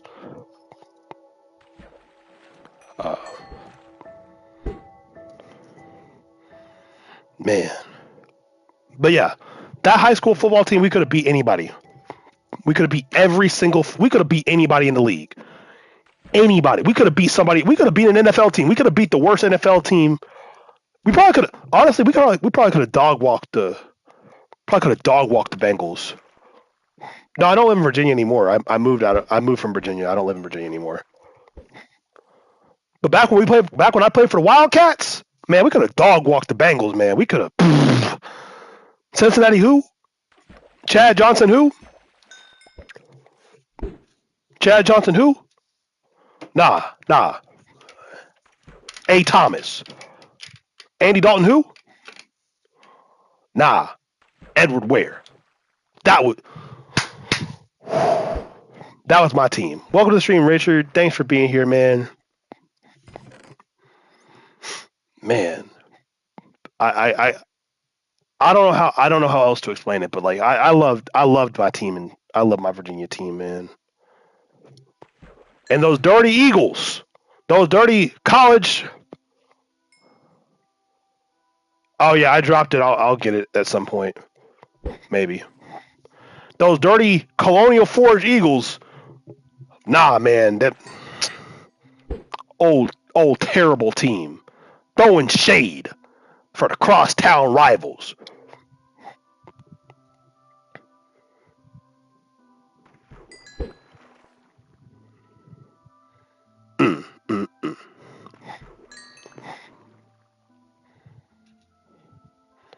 Bro, I want to go back to Virginia so bad just to get some Bojangles. I just want to go back and get some Bojangles, man. Some real Bojangles, man. Maybe I'll go back. Hey, Google. Are there Bojangles in Pennsylvania? I found a couple Bojangles famous chicken and biscuits locations near Pennsylvania. Oh, let's go! Oh! 3215 North 5th Street Highway, Reading. The second one is at 85 Southwest End Boulevard, Quakertown. Hey. Bro, Bojangles is in Virginia. Bojangles, the first time I had Bojangles was when I was in Virginia. But it was near the Carolina border. But the reason I'm asking about Pennsylvania is because I want to go to a Bengals Steelers game this upcoming football season with one of my friends. Maybe more than one of my friends. Like, you know, I hear the lovely lady Miss Elegance is a Steelers fan, so an unofficial invite, like not to come with me, but like if you happen to want to like meet up at the game. Because like I want to go with my friend Alex. He and I are cool. I might try to hit up my boy Slater, but like I don't want to make it like weird, and I don't want to make it like any pressure. But, you know, if she wants to meet up at the game, you know. Yeah, she knows. She knows. So if she would like to meet up perhaps at the field, and just so happen to also have tickets to the game nearby our section and seats, I'm not opposed to it. I'm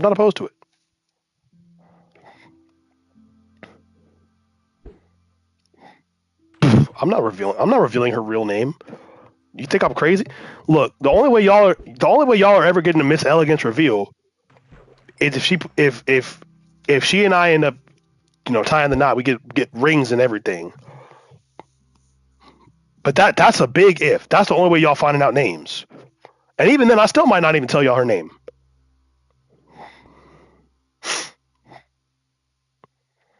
I'm not. Look, I'm crazy and a romantic, but I'm not stupid. I'm not dropping names. But I'll tell you, her name does not start with a Z. Her name does not.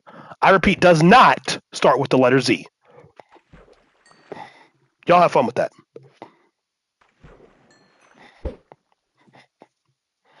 It's kind of funny. I actually had a crush on a girl whose name started with the Z. Not anymore. Well, actually, I had a couple. Actually, there were two girls I had a crush on that name started with the letter Z. I should text one of them. We're cool now. Like she and I are cool now. Like nah, nah. Y'all never gonna guess it. I could almost guarantee y'all will never guess her name.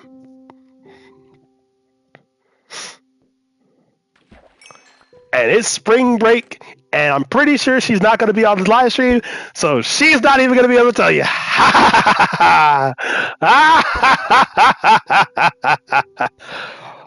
That would actually be pretty. That would actually be kind of crazy if her name was actually Elegance. Maybe maybe if the Lord blesses me to have her as my person, she'll let me name our daughter Elegance. If we had it. Anyway, enough about her. We're talking about manly men things. Manly men things. Football and fishing and ponies. Yeah. I didn't know that guys really watch My Little Pony like that. I learned that out in college. Dude, hop in the server.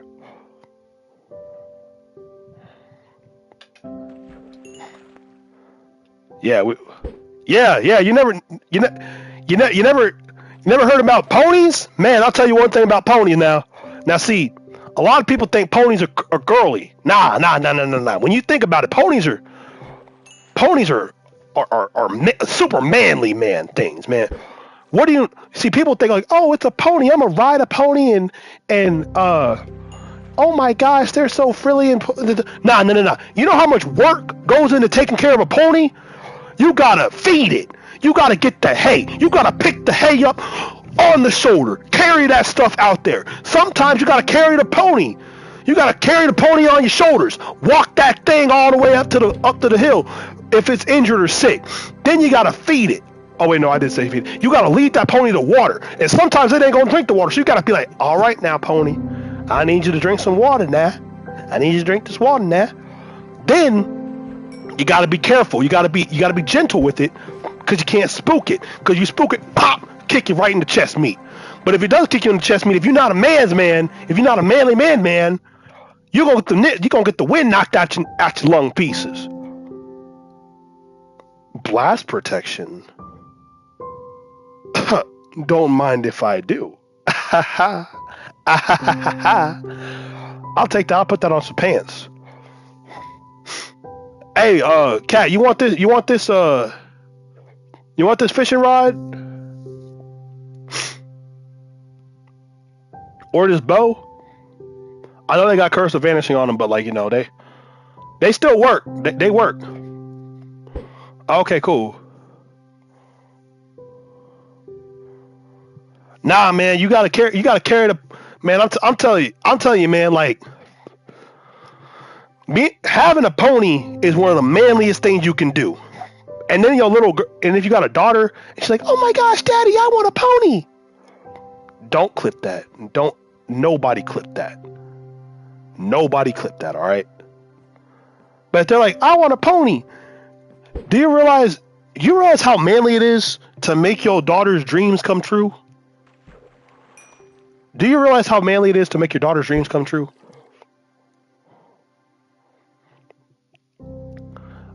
I made my, like, this is gonna be on the internet forever. When I gave my little sister the gift that I gave her for her birthday,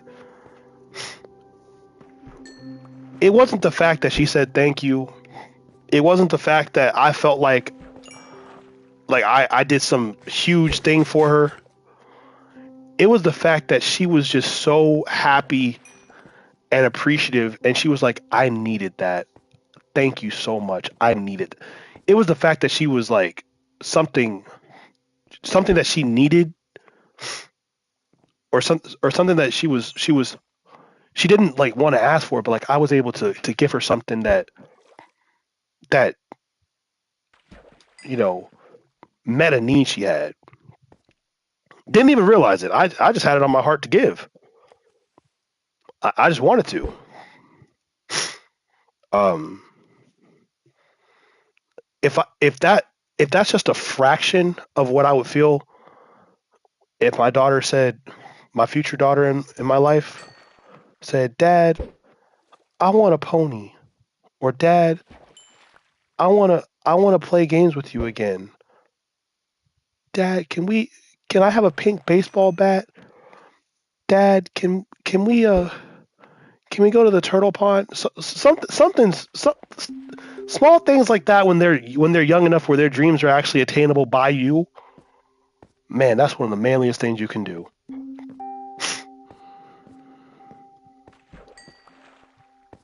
And I'll tell you right now, if you're married and you have a daughter and you make your daughter's dreams come true, I'll put it this way: you're gonna have another one on the way soon.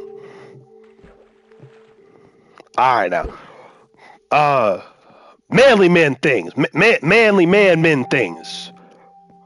What else is so yeah, that's why having a pony is manly. I hope y'all believe me now.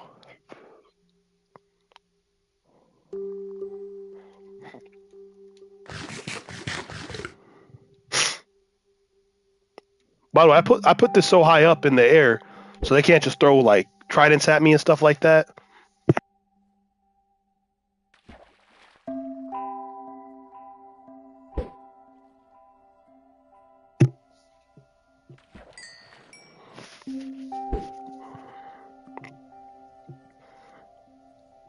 I should have like a clips channel that's just like alpha male clips or something like that, or Chris the Ninja being alpha or something like that. And it's me saying like, if you're an alpha male, you play with. Oh, what's good, Marshmallow? Welcome to the stream. I wish you could stay longer, but you know, hey, how's it going? What's up? But I wish I had like a channel that was like, if you're an alpha man, you should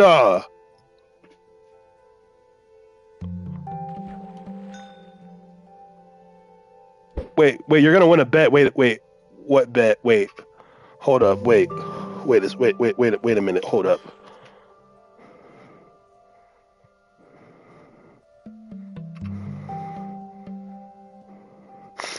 I was gonna say, like, I should have a clip channel that's like, if you're an alpha male, you cook for your lady.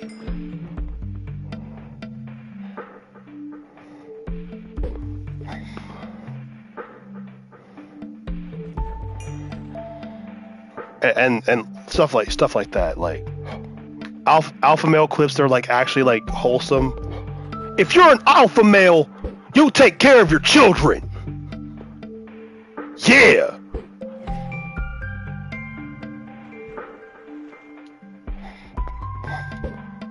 Bro, I'm inspiring everybody to do poetry. That's crazy. I feel like I'm the inspiration for a lot of people doing poetry. I feel like I'm the inspiration for a lot of it, you know. Yeah, y'all hear the bars, hear me up. You know that you like the poetry, yeah. Coming off the dome, but I write it down. That's when I make you look like a clown, yeah. Coming off me, I don't even know, but I'm not softly speaking. I'm just looking at you talkly beating. I don't know, but I'm elite and I know what I do. Got the poetry, it's coming out, you flew. Yeah, it's on a beat, so they call it a rap. But you know, when I come through, I spit the straight facts, yeah. Easy to talk, easy to say, easy to stop. Oh yeah, I got stalks like I'm a carrot. I don't even know, but I'm not no Harriet. Nah, I'm a Harrian, but the rule out here like I'm Darien, calling me like this Harrian. Nah, bro, I'm out here a Flareon, like a Flareon. I'm always on beat, always hot. I'm spitting that hot speed, yeah, and I got that hot speech, hot breath. But you know I'm on a slot meet, need a slot machine. About to roll out, I'm way too clean. Always on the scene, what you wanna do, I don't even know, but I spit it like the flu. Man, I'm sneezing, I make the beat go sick. Feeling like I'm way too hot, legitness. Anyway, so like as y'all can tell, I be on them bars, bro. I'm telling you, like that's why I feel like I'm the inspiration for a lot of that stuff, because you know y'all have heard me freestyling and dropping bars and poetry and all that. You know, it's easy. It's easy for your boy, you know. And then y'all are like, oh snap, like Chris the Ninja, he does poetry. I want to do some poetry too. And I'm like, oh yeah, do some poetry. Inspiring the world, one freestyle rap at a time.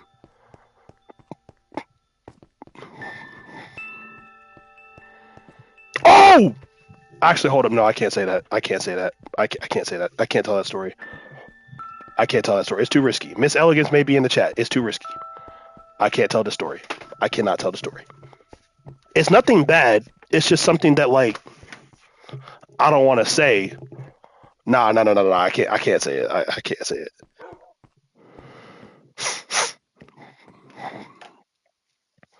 No, it's too risky. Too risky. Too risky. She might join in.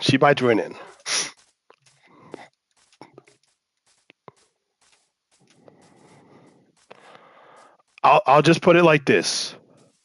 God is a genius. God is a genius. I'm gonna just put it like that. What am I going back for? Oh yeah, that's right. Kat, where's your house? Not in real life, in the game. Where's your house in the game?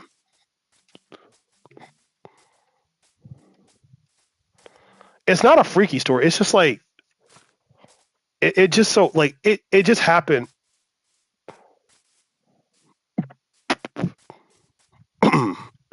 Sorry.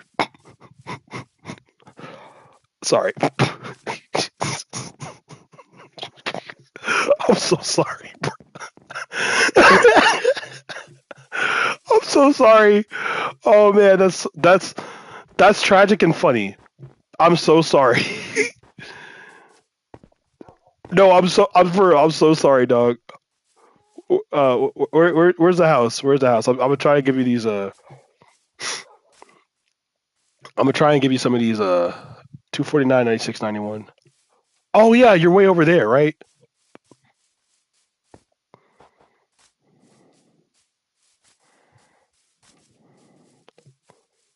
It was like.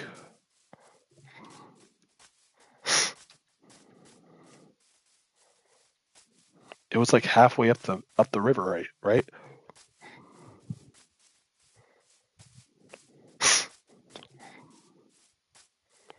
Yeah, this is where everybody. I mean, everybody's welcome to join in. So like everybody gets their own house. We're the Hidden Ice Village. I really should have built that. I really should have built this way closer to the actual ice.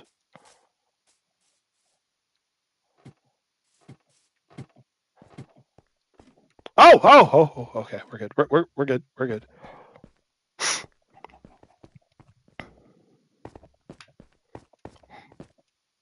Okay, what was it ones? Okay, it was this one. You can combine it with this one and make a mending. And then here's a power 3 bow.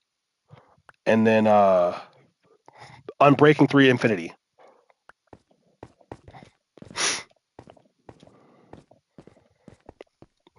You know, it is what it is. You know, when you're rich like that, you gotta distribute the wealth.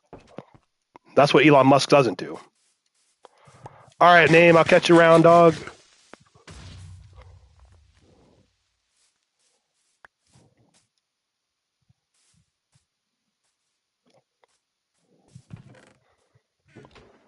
Who the Nah, see, this is why I handle creepers with extreme prejudice. This is exactly why I shoot creepers in the head immediately. No questions asked immediately. But yeah, so the what was I gonna say? I was gonna tell something similar to it's nothing freaky. I promise it's nothing freaky. It's just like when God's timing lines up. When God's timing lines up, it makes everything make sense. Like I'll tell it in this way. She had said something that made me think that, oh, she might actually also kind of like me too, and I wasn't sure. And so I was like, okay, well, let me not let me just keep acting the same and not ask, because if I ask and I don't get the answer that I expect or hope to have, I might have my feelings hurt, and then she might pick up on like, oh, he's acting a little different. I was like, let me just be the same. Just be the same. Don't worry about it. Just do you. Just keep being kind. Keep being kind and thoughtful and sweet. That's all you got to do. She may not feel the same way, but at least you're treating her the same way regardless. That is not what happened. Um then uh she was telling me about what she was going to do for spring break, which I'm not going to put her business out there, because she deserves her privacy. She's a lovely woman. She deserves her privacy. But she told me what she was doing for spring break, and I was like, "Oh, sweet! That sounds like a lot of fun. Like, I hope you enjoy yourself." And then we were talking, and I remembered, and she was like, "Oh, snap! Like, that's crazy. You remember?" And essentially, it lined up where I can say with almost certain, with like less than a 10% chance of uncertainty, I have my answer, and I'm cool with that.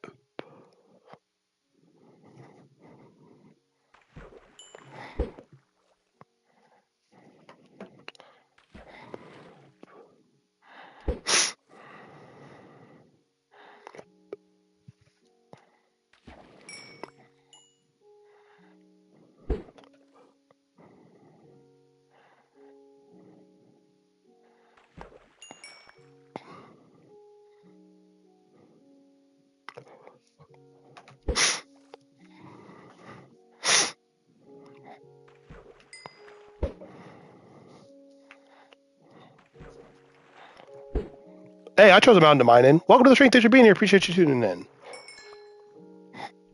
Appreciate y'all.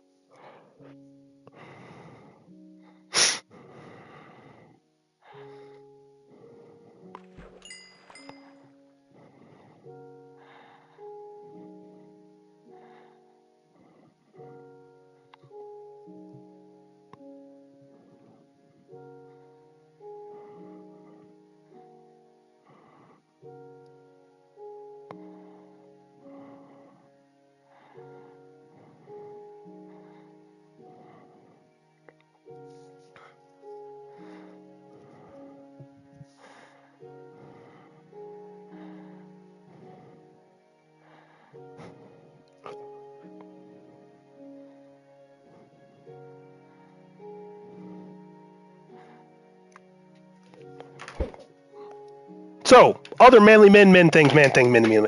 Other manly men, man thing, manly things, men's thing, manly stuff. Barbecuing. That's the cooking with fire, man. That's the real stuff right there.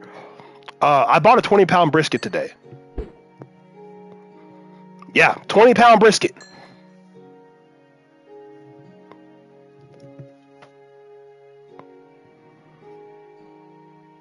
Oh, someone asked me a question. Wait, hold up.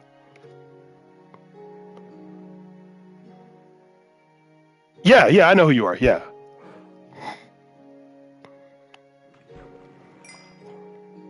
Hey, all right, $20. I got you. Nice. Oh, wait, there was a bow. Hold up, there was a bow. Where did the bow go? Where did the bow go? Where did the bow go though? Did the bee go off?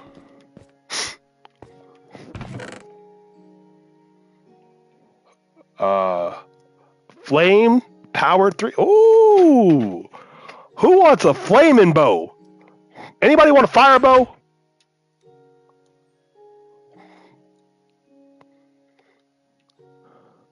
I also got tons of saddles. I can just, if y'all need a saddle, I got y'all.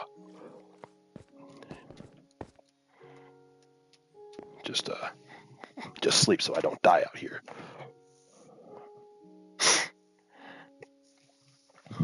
But yeah, you know, while I'm thinking about it, let me give y'all some life advice. Let me give y'all some life advice, all right? Because see, the first story I told tonight was a story about a girl who had a crush, who I had a crush on back in like elementary school. Like I was real young and didn't understand much. And I know a lot of you guys are like elementary, middle school, and some of y'all are in high school. But let me give y'all some life advice. Don't change yourself for anyone to like you, and don't try to pursue somebody who you have nothing in common with or who can't appreciate your different interests.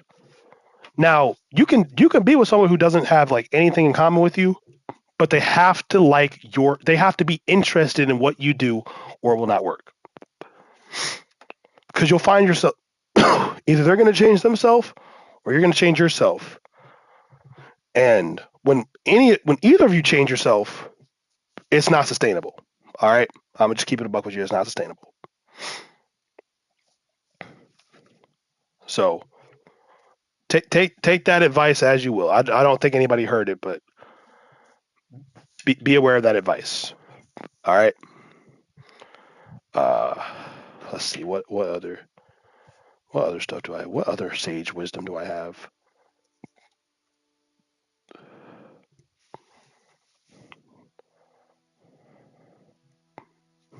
I'm glad y'all heard the advice.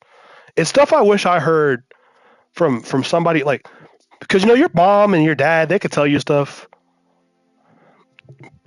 Y'all not gonna listen. Let's keep it a buck. If your mom tells you to do something, you don't care. You don't care. Let's keep it a buck. You don't care. If your dad tells you to do something, you care a little bit more, but you still don't really care. But you don't care. Your brother or sister tells you to do something, you definitely don't care. You say, "Man, freak you, bro. You don't even know what the heck you're talking about." Until you start sounding like a sage. No. I didn't say you don't love your mom, but when they tell you to do something, you know you don't care.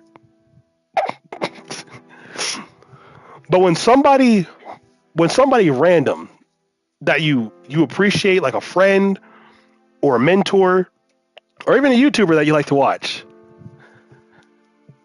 You were talking about you're talking about the other YouTuber that you. Oh, okay.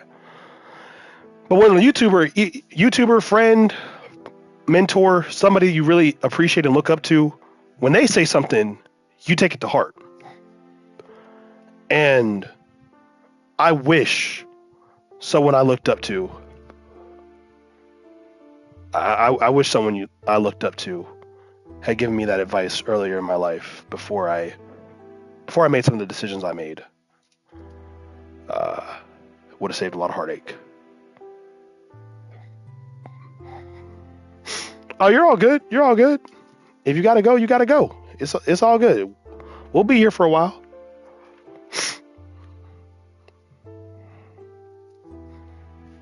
Let's see.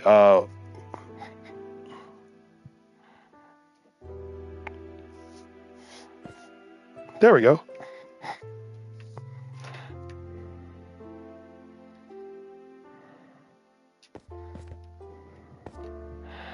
By the way, I'm just like trying to get experience points because I want I want to like actually upgrade my stuff. I want to make some sick armor.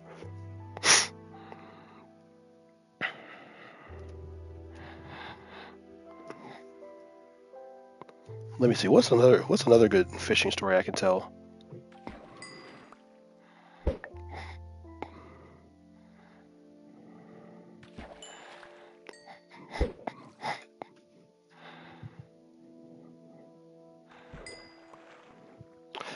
I'm gonna tell you about the story of the girl that changed my life for the better.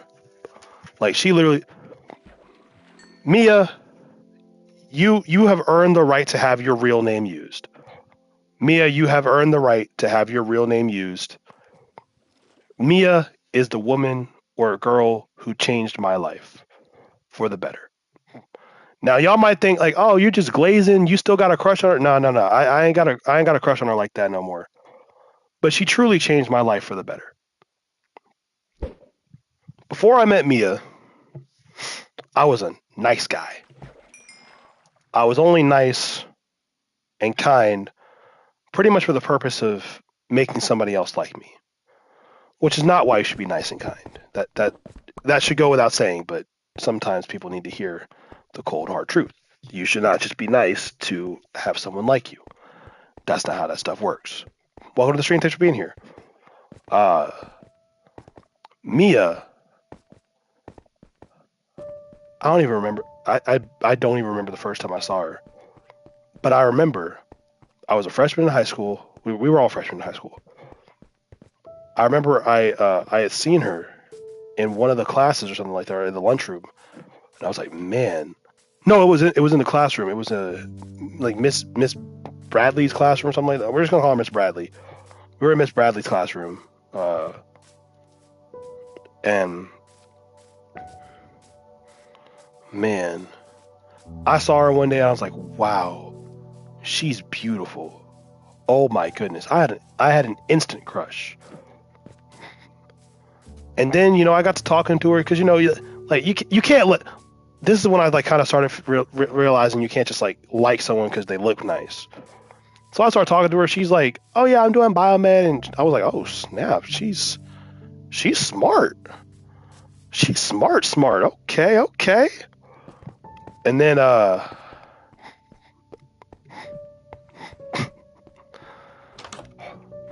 was like, "Oh snap, she's smart." And so after realizing like she's like smart, I was like, "Okay, well let me talk to her a little bit more." So she and I we start talk. Well, we kind of start talking. We don't really start talking like all that much. We just kind of start talking. And I get her number. I think I got her number. Pretty sure I got her number. And we start texting. We started texting each other, and she tells me that her birthday's coming up, and I was like, "Oh snap, your birthday coming up!" And she actually put me on the show Stranger Things. Yeah, she was.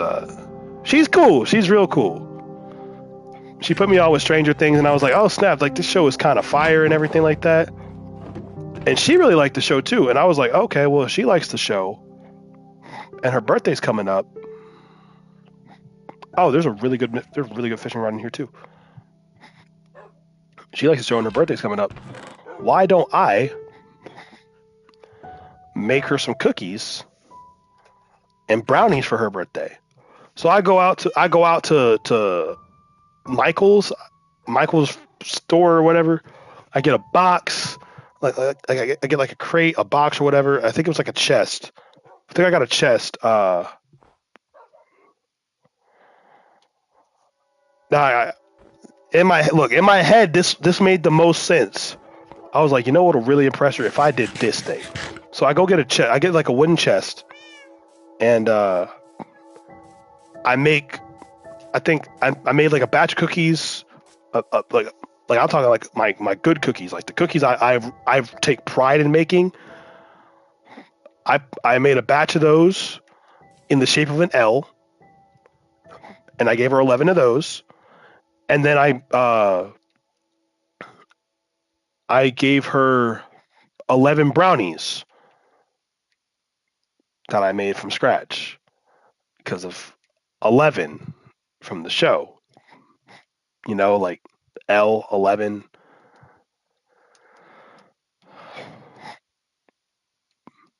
Yeah, I was the most clever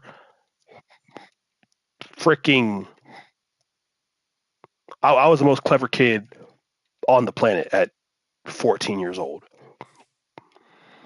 And so, I do this stuff for her, and I was like, I brought it to school and everything like that. This is before everybody was like scared of everybody doing crazy stuff with boxes and stuff like that. Like when you could actually, take treats and stuff to school. And I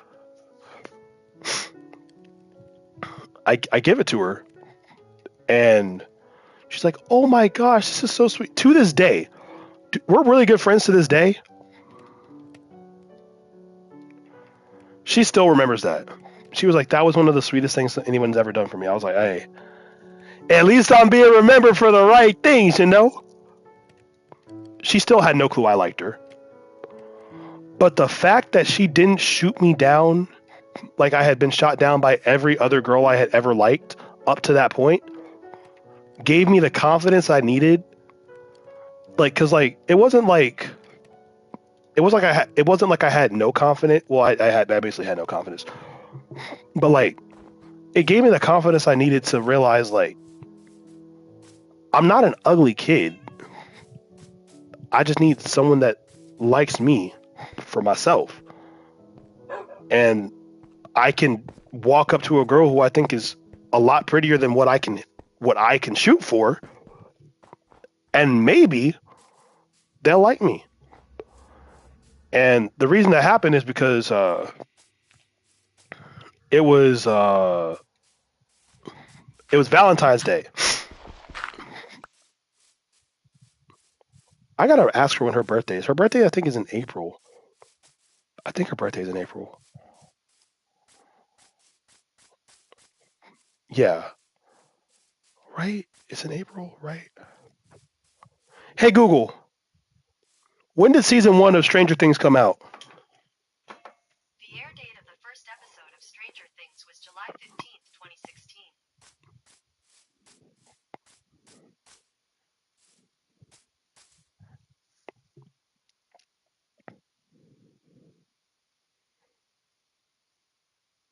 No, her birthday is in her. Hold on a second. Hold on a second. Mia, I'm so sorry. I swear we're tight. I swear we're cool. I am just terrible at remembering birthdays like on the spot. Uh oh, wait. I was right. Okay.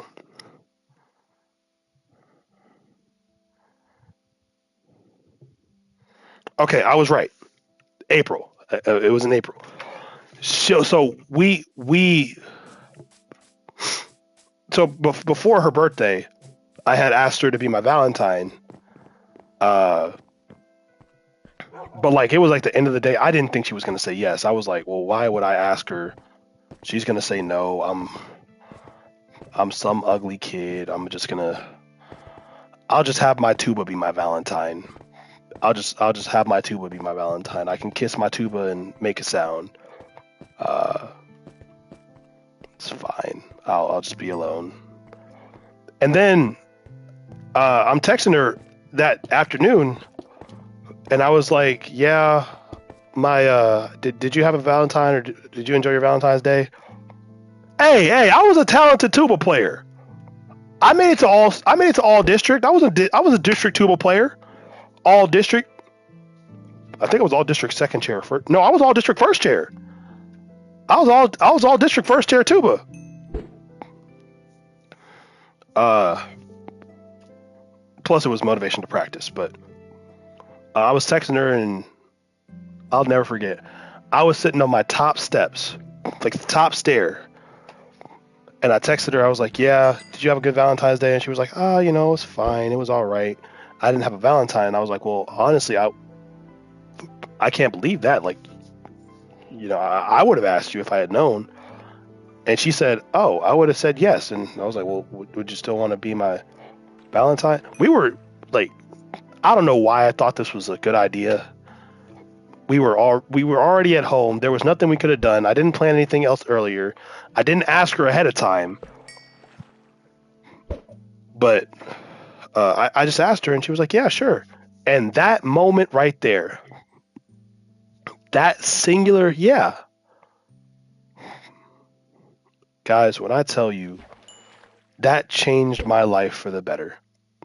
Not because she did anything, not from anything special she did, not from me having a date or her being my girlfriend or anything like. It was the fact that I thought at the time one of the most attractive and beautiful girls I had ever met that I had a crush on. All right, Kat, I'll catch you later. She she found me she found me interesting enough to say yes to being my Valentine. And that showed me that if somebody's interested, they're going to be interested regardless of what I look like. They're not going to worry about what I look like. They're going to worry more about the character of who I am. And so that's how that story went. That's how that story went. And without her, without Mia, I never would have had the confidence to approach somebody as elegant as Miss Elegance and take a 3-point full court shot. How's the move go? The move that made LeBron cry. I would never had the courage to take that shot. And I'm glad I did. You came back right at the right time, Blind. Came back right at the right time.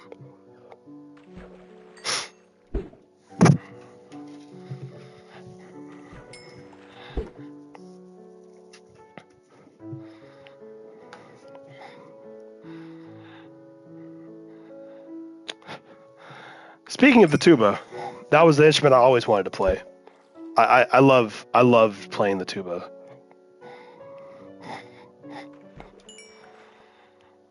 I literally loved playing the tuba. If I could still play the tuba today, I would. I miss playing the tuba so freaking much. Like I don't think y'all really fully grasp how much I love playing the tuba. The tuba has been my most favorite instrument to play I've ever played. I've never had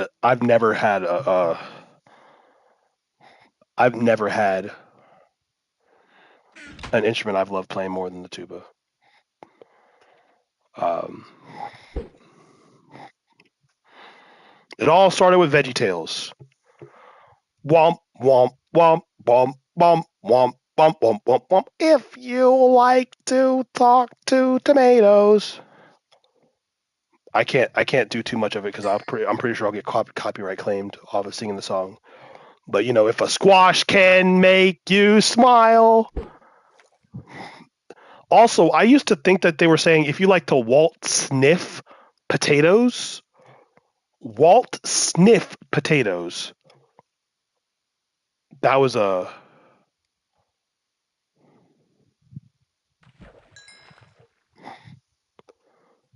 wait. Tomorrow. If we stream tomorrow, I don't know. I genuinely don't know. Maybe if I get on my computer and I'll be honest with you. If I get on my computer and the living room is not occupied, I will probably be on Halo tomorrow. But I later found out after volunteering to take care of the toddlers in the nursery at my church that they Oh, I got you. Tornado warning tonight. I got you. After I volunteered to watch the kids in the nursery at my church, I realized that Bob the tomato was saying waltz with potatoes, waltz with potatoes, up and down the produce aisle.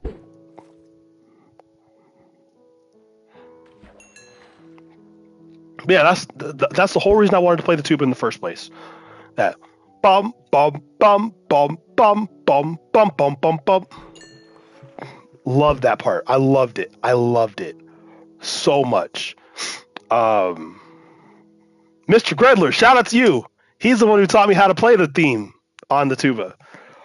But man, I'm so glad I picked the tuba.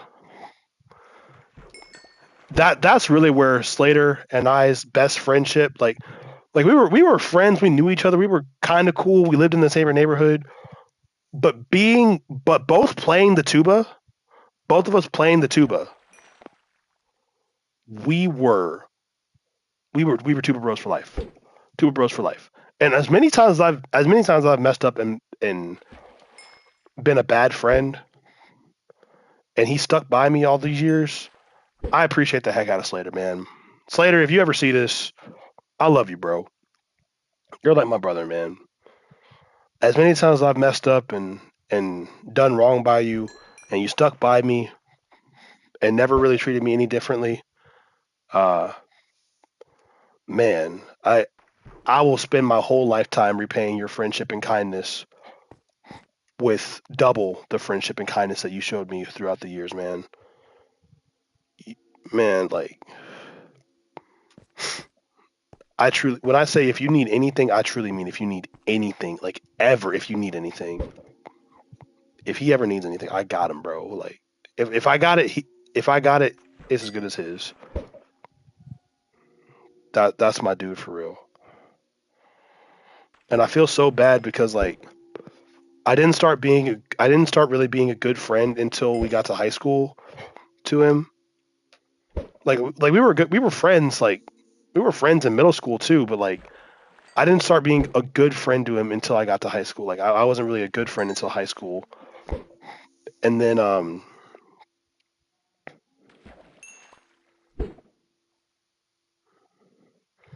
moved.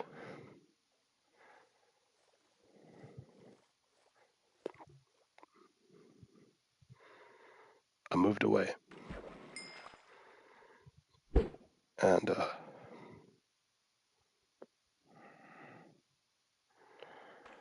that was especially hard on me because even though I was with a girl at the time, the girl I was with didn't even mean half of what it meant to me not being able to be around my best friend like I used to. Like when I tell you that he is my best friend. When I say he is my best, I mean like he is my best friend.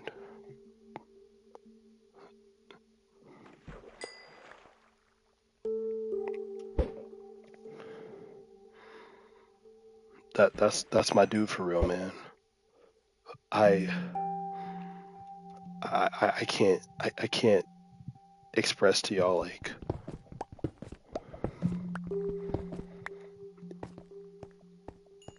it was emotionally scarring for me to have to leave again because I left in middle school. I left once in middle school, and that was because I had to. My mom wanted to move in with my stepfather, who I have since forgiven for his transgressions against me.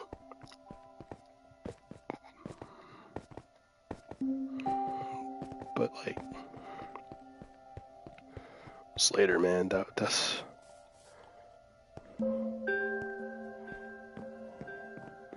Slater. Slater was really like my brother, man. And losing him one time was hard enough, and then almost losing him forever because when I went to California, I changed a lot. to defend myself and protect myself, and I was scarred, and he stuck by me through that. And realizing I was gonna not be able to see him like again like in the same way tore me up. It really tore me up. And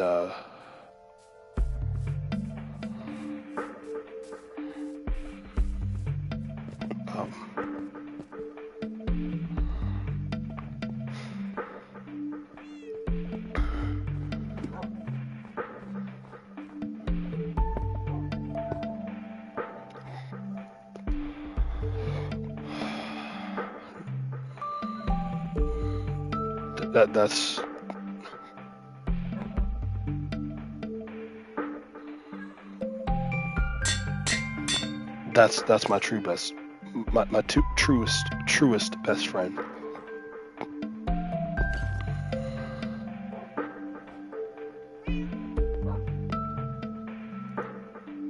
Oh, I mean, I'm good now. I just sometimes when I think about like the people who mean a lot to me, like it gets me a little bit in my head, and it's not like a bad thing that I'm in my head. It's more so that like it's more so that I think about the relationships that I have and how much more they mean to me the older I get.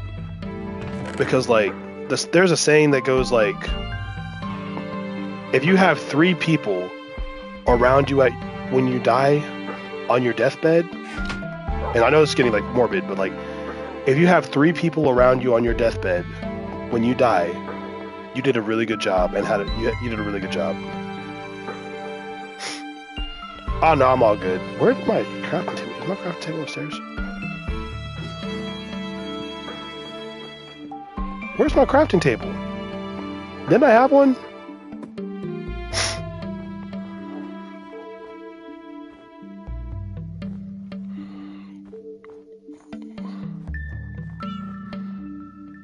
Oh no, I'm good, dog. Take it. That's yours. That's your trident.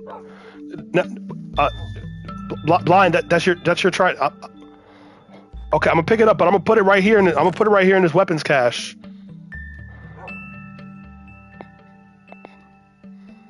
I'll put it right there. You know. I'm gonna leave it there. Just in case you need something to. Oh, there's my crafting table. There it is. Oh, okay. I don't want to ever take from. I don't ever want to take from people that, you know, what's rightfully theirs.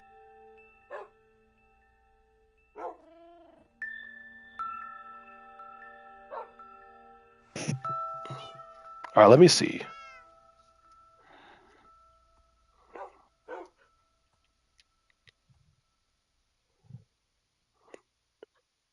Turtle Master.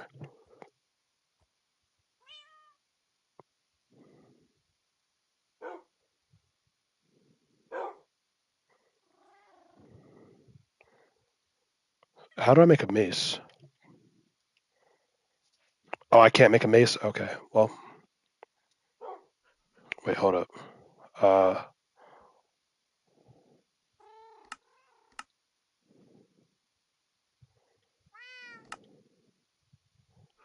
Mace. Okay. Heavy core, breeze rod. So how do I make a heavy core?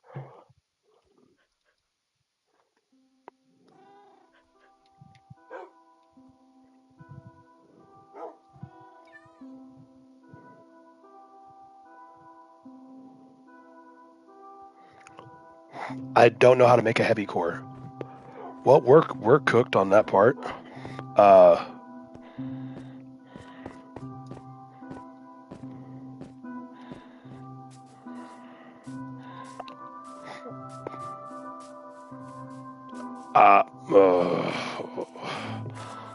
Gosh dang it. Why does this game have to be so freaking complicated?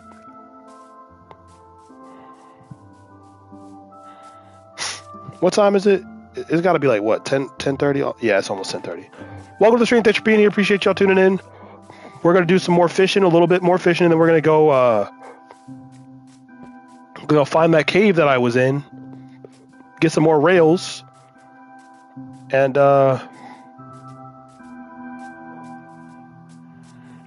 get some more rails, and then we'll come back. Oh, ankles.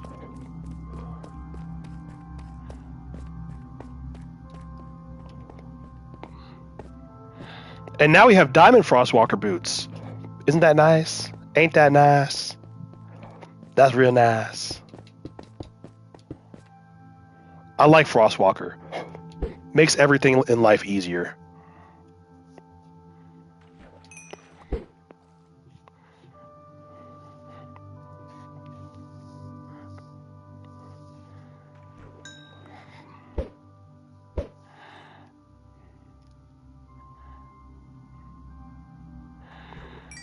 Man.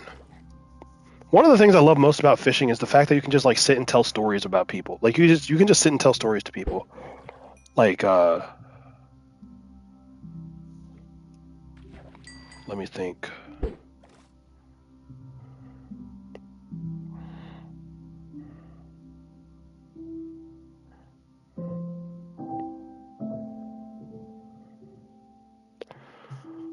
So this is like a trigger warning for those of you who have experienced bullying before. Welcome to the stream. Thanks for being here. This is like one of the stories that like I don't tell often, but like it shaped my personality quite a bit. So when I was when I lived in California,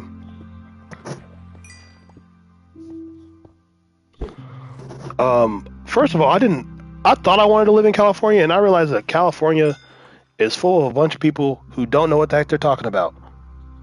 I would say something a little bit more general and less kindly put it, but I have a few friends that are from California who I actually love deeply, and they're not that type of people. They're intelligent, they know what they're talking about, and they have a great head on their shoulders.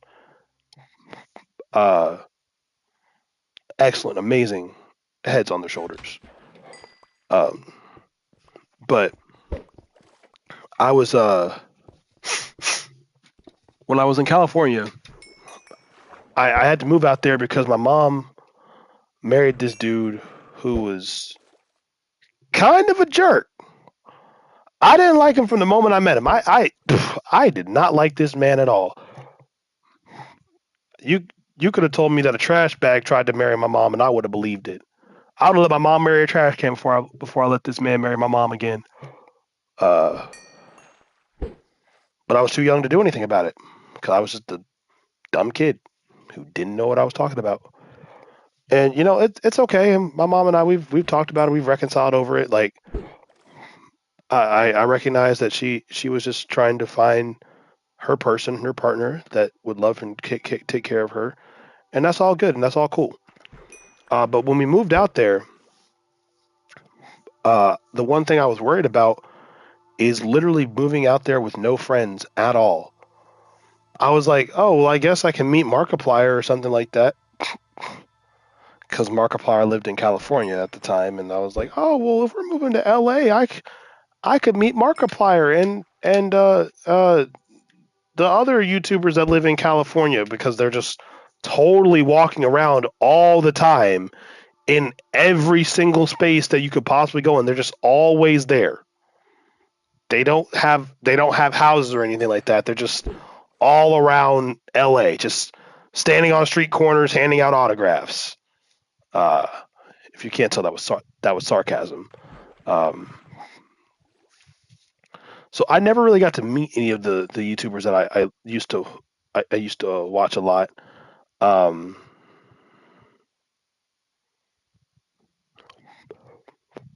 And so I was like, you know, I mean, it's fine. It's fine. I didn't get to meet any of them really, but that was like the only that was like the only upside to moving out there to California. Like literally the only upside. Um, and so while I was out there, I didn't have. Oh frick! Oh frick! I went too far. I went too far. I went too far. I went too far. I went too far. I'm going to die. I'm going to die.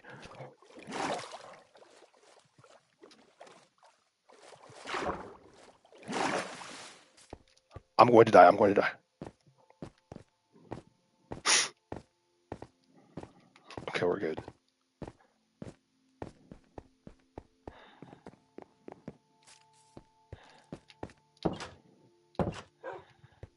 Yeah. Yeah, bring that skeleton backside out of here. I need to make a... What was I going to make? Oh, I need to make another chest. That's what I needed to make.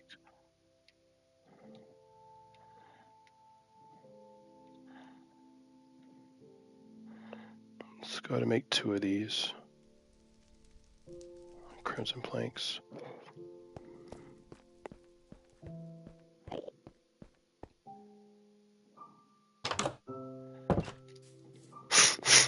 Go. Go. Freaking run. Freaking run. Freaking run. Run, run, run, run as fast as you can. You can't catch me. I'm the ninja bread man.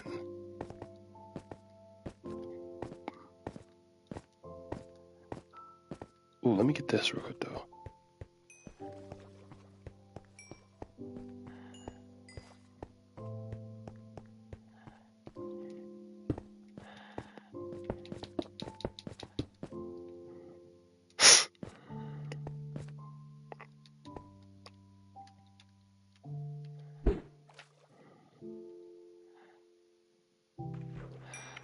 But yeah, so I got made fun of quite a bit, because I was a bigger kid, because y'all keep telling me I'm not fat. Like I know I'm not. Like I know I'm still heavy now, but I know I'm nowhere near as big as I was when I was in middle school. I recognize that I'm not the same person then. So when I say like I'm fat, I'm talking in past tense. So I hope y'all can recognize that I'm talking past tense of myself was fat. Uh,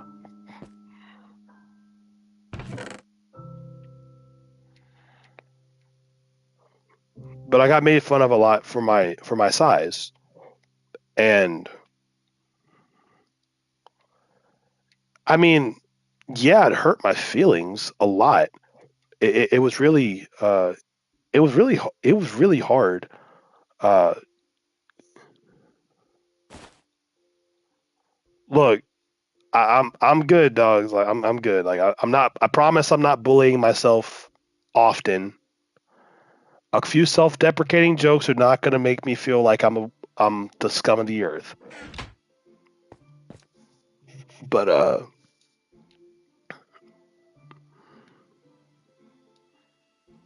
where's my leather?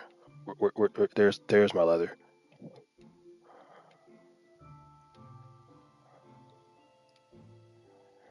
Uh, the the freak. Can I not make a bundle? I swear, man, this game is so freaking stupid sometimes. Anyway, what I was saying is what I was trying to say is that uh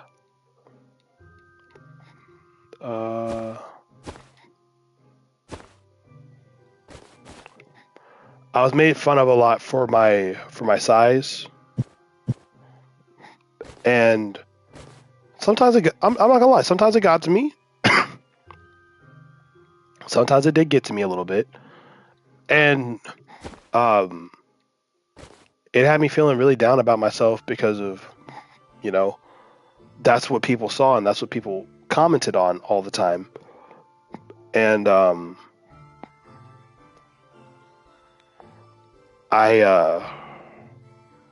I really didn't know how to handle that at all, and I kept a lot of it bottled up and trapped inside. uh, and like I didn't tell my mom, and like I tried telling an adult, I tried telling one of the teachers like, hey, I'm being made fun of a lot because of stuff I can't control, like I'm being made fun of a lot, and the teachers didn't really help at all. So I felt like it was a lost cause trying to go to them for anything. I was like, well, why the freak am I going to keep going to them and they're not doing anything?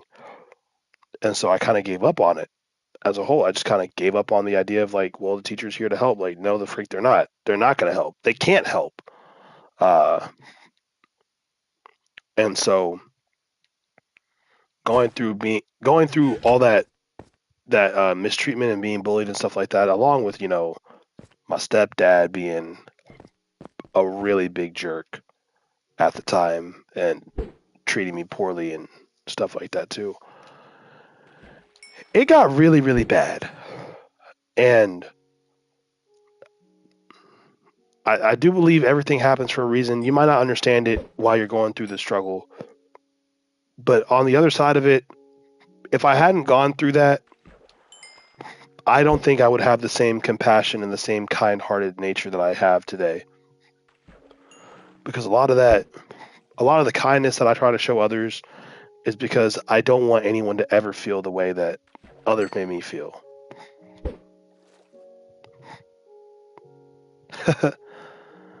Hey, I'm I just be talking, man. I just be yapping. Uh, but yeah, like I really don't think I would be the same person without the bullying. Now, I'm not saying the bullying was good. I'm not saying that you should go bully somebody because they'll turn out like me. No, don't do that. Don't bully other people, please. I don't think I should have to say that, but just in case I do, YouTube guides and YouTube algorithm and people that run YouTube, I'm not advocating bullying.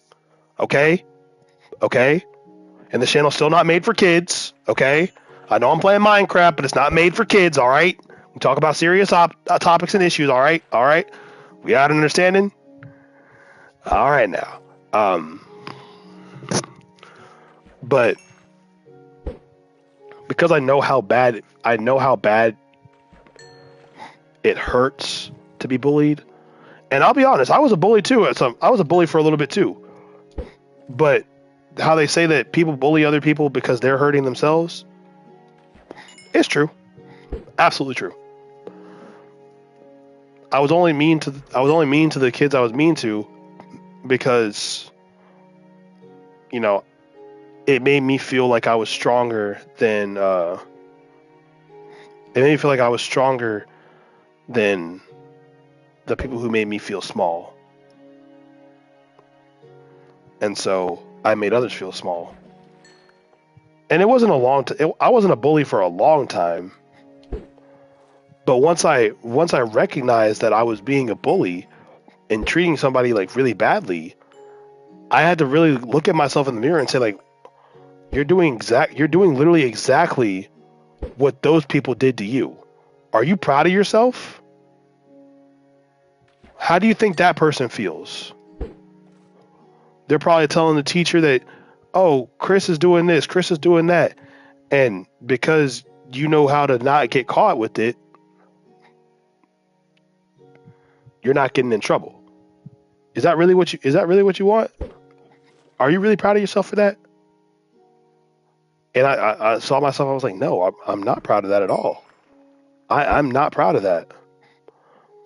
And as soon as I recognized that I wasn't proud of who I was because of how I was behaving and what I was doing, I decided that was going to be that was going to be when I changed. I decided right then that was going to change. And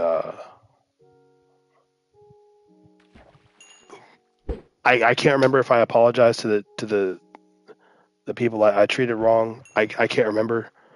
I think I did, and I hope I did. And if I didn't, I truly deeply apologize for mistreating you. Like I apologize uh, with all sincerity. But well, no, not but, because but makes it seem like I'm trying to make an excuse. I apologize for all. I do apologize for all things that I did that made you feel less than yourself. if you ever see this video, if you ever watch it, uh, if I never actually apologize for it. And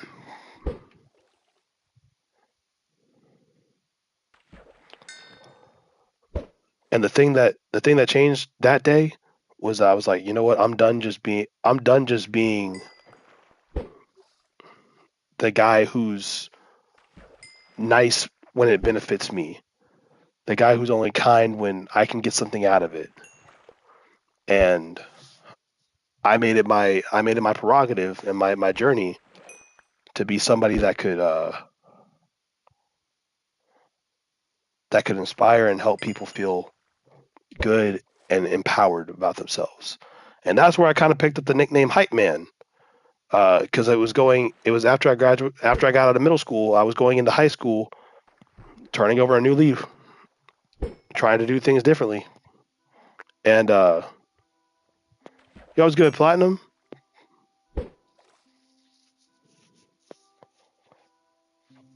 Can a white? Hold up.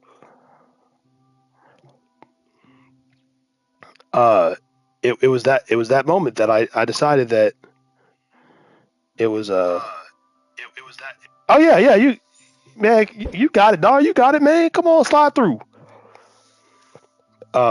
Going into high school, playing for the high school freshman football team that could have beat any football team on the planet.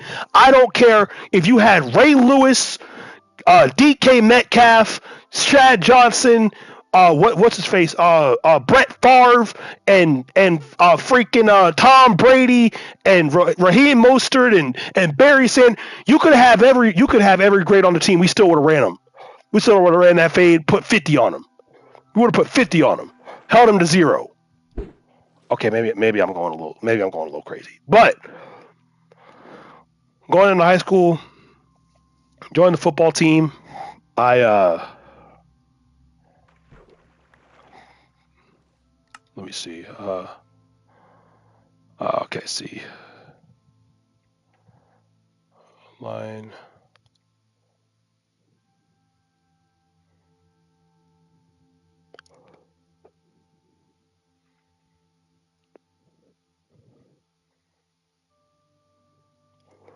What was your thing? It was frick. It was what was the name? It was hold up. I remember. I know I have you as a friend on PlayStation. I know I have you as a friend. Hold up. Let me check my messages because I know I have it. Chat. Okay, that's what it was. That was. Oh, okay, cool. You found Cole.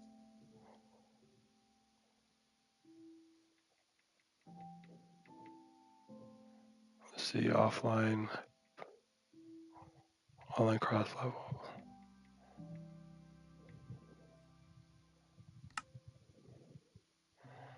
I wish this was okay. There we go. There you go. What was I saying? Oh yeah, so we joined the football team, and that's when I really adopted the nickname Hype Man because I mean, like I just sent you the invite anyway. You know, if you want to hop in, you know, you hop in. You know, can't say I didn't invite you. Oh! Get the frick out! Get the frick out! We're good. Hey, we're good. Hey, homie tried to sneak us. Oh yeah, I know the GTA reference. I thought you wanted to join the game.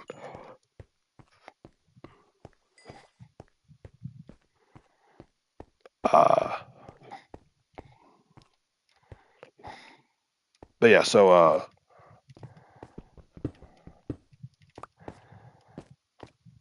what the freak the heck and heavenly heck and cheese?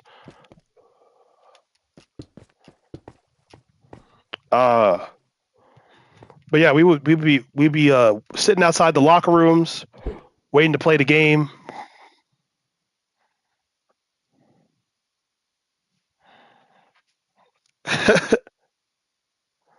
Don't hate me because I'm beautiful. Maybe we got rid of that yee haircut.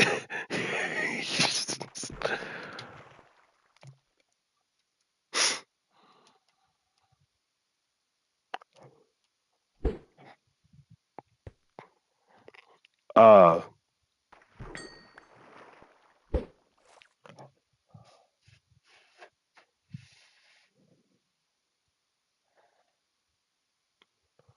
my stream deserves a whole new aesthetic. Uh, Brooklyn, what do you mean by aesthetic? Are you okay? First and foremost, are you a real person? Because I be seeing bots in the chat. They just be saying random wild stuff. I ain't trying to be disrespectful. I'm just saying, like, it just be random. It be random stuff. All right. I don't know. Second of all, what do you mean by aesthetic? I don't know what you mean. Like I'm just I'm just a dude playing off the PlayStation. That's it.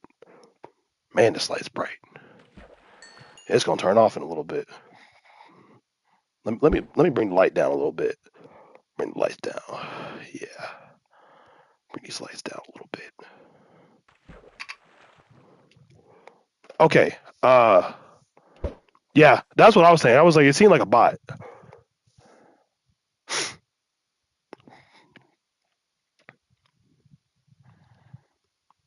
Don't click suspicious links, guys. Don't matter how fine the profile picture look, unless it's Samantha Logan.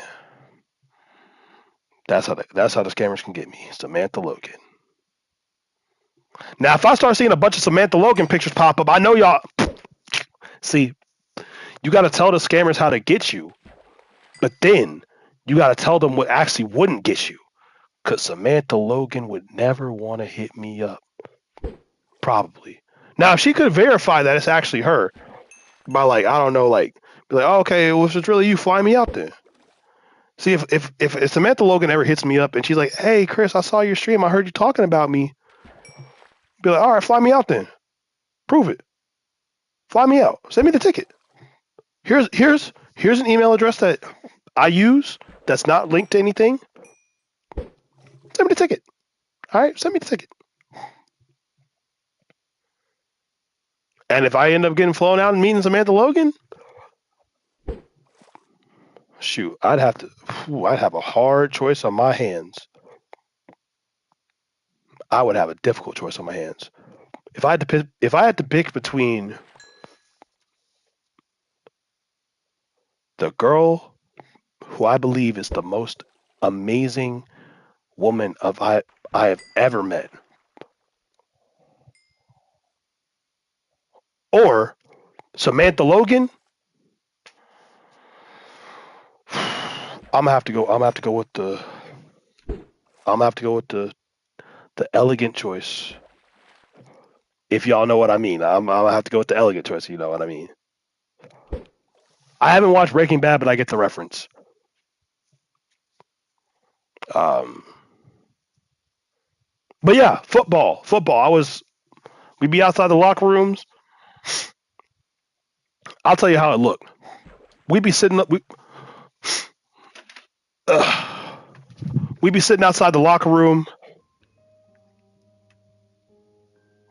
Sifu? Oh, bro, Sifu was a great game. It's not as hard as you'd think. Sifu is not as hard as you'd think, but it is challenging, and there's a lot of challenges to do. But we'd be sitting outside the locker room like this before the game, and then we'd see, like for reference, y'all see how I look here, and then we'd see guys walk through this big, whole camera body built self, and they'd be like, "Oh my gosh, dude, those guys are huge. How are we gonna beat them?" And I'd be like, "Man, if you don't get your clown and goofy selves up, do you realize that we are the freshman football team of Mountain View High School, man? We're dogs for real. We got the dog in us. We're gonna go and beat them. We're gonna go tackle. We're gonna go score. We're gonna make some touchdowns, and we're gonna win this game." That's how I used to hype the team up. And then you know what would happen? Take a guess of what would happen. Take a guess. Take a guess.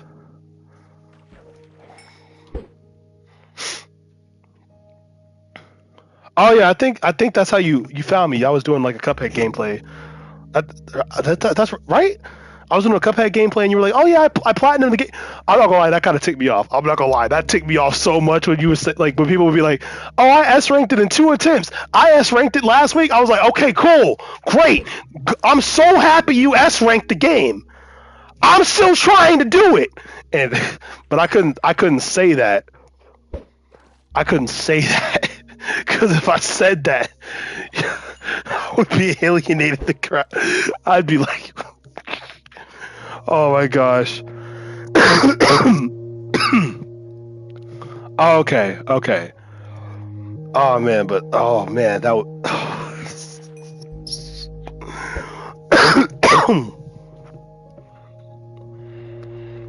But yeah, I used to. That's how I ended up being the hype man. So if I had never been bullied, I don't think I would have been the same person I am today. And now, today, all I want is to make someone else smile every day. If I can make one person smile every day, I've done my job.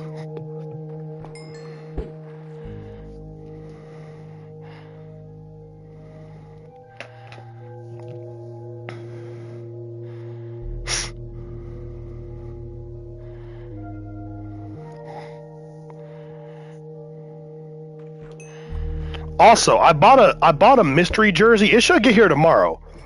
Y'all want to see what jersey I got? I don't know I got an autographed jersey from the Bengals. I don't know who autographed it, but like it's an autographed jersey from the Bengals. It's supposed to be like a mystery box. I don't know who the heck it is. They shipped it and it's supposed to be here tomorrow, so it'll probably be here Sunday. So but I plan to be here for most of the day.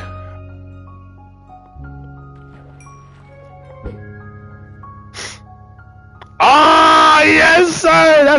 That's one of the good endings. Well, one of the good endings. They say that's like the best ending.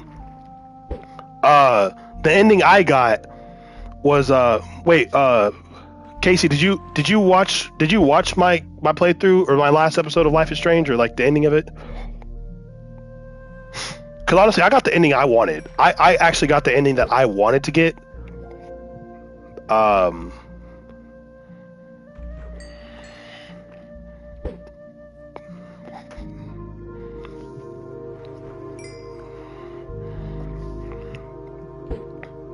Freaking just throw the thing down.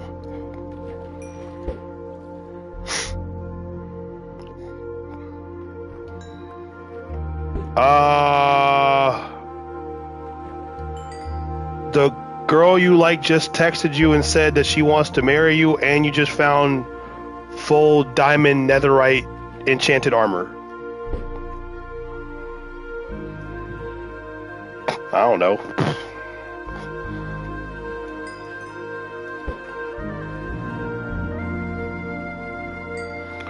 Blind, you're fumbling the bag. Blind, what did I tell you? What did I tell you? Yeah, I want to know, but what did I tell you? Chat, what did I tell y'all? What did I tell y'all to do? I told y'all to do something.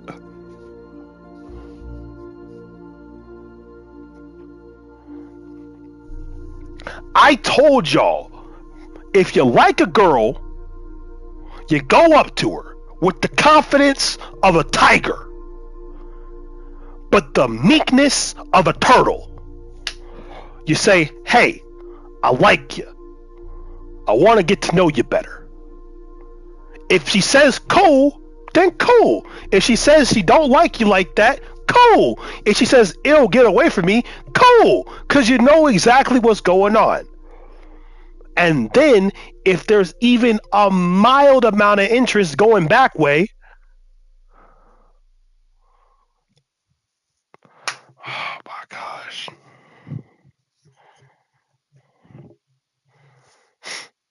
How did you fumble?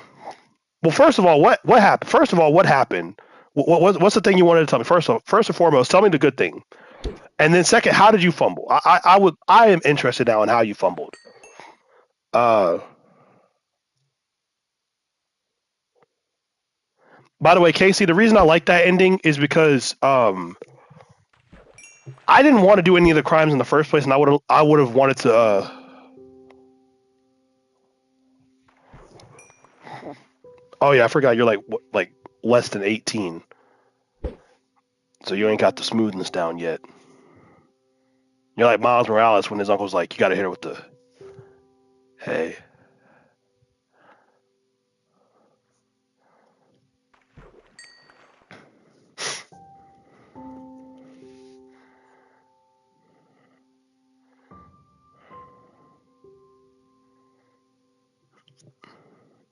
But yeah, Casey, yeah, like I get where you're coming from. I understand where you're coming from. I get it. Like, why would you want to turn yourself in?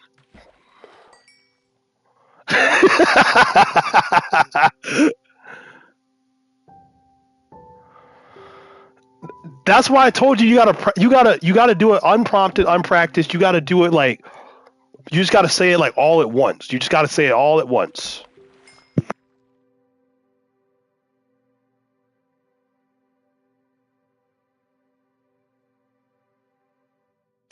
Like I'll give you guys here's some life advice for you guys. All right, for you guys going out there, for you guys out there that are trying to talk to a girl that you like,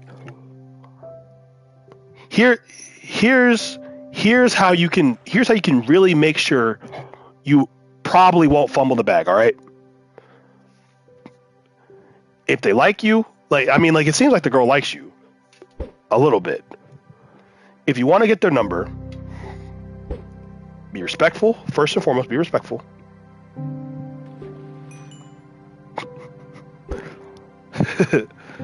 uh, First and foremost, be respectful. Second, make sure you calm yourself down before you walk up, because you're going to get riled up as you get there. If you find yourself being nervous while talking to the girl, take a deep breath in, just like, hey, I was wondering, if you realize you're about to say like 3 or 4 ums in a row, just I was wondering if you're maybe hold on, take a deep breath, and then just say what you're thinking without any ums. If you have to pause briefly, but say what you're thinking without any ums. So I'll give you 2 examples. Let's just use Mia as an example. Mia, I'm sorry for picking on you. I picked on you twice tonight.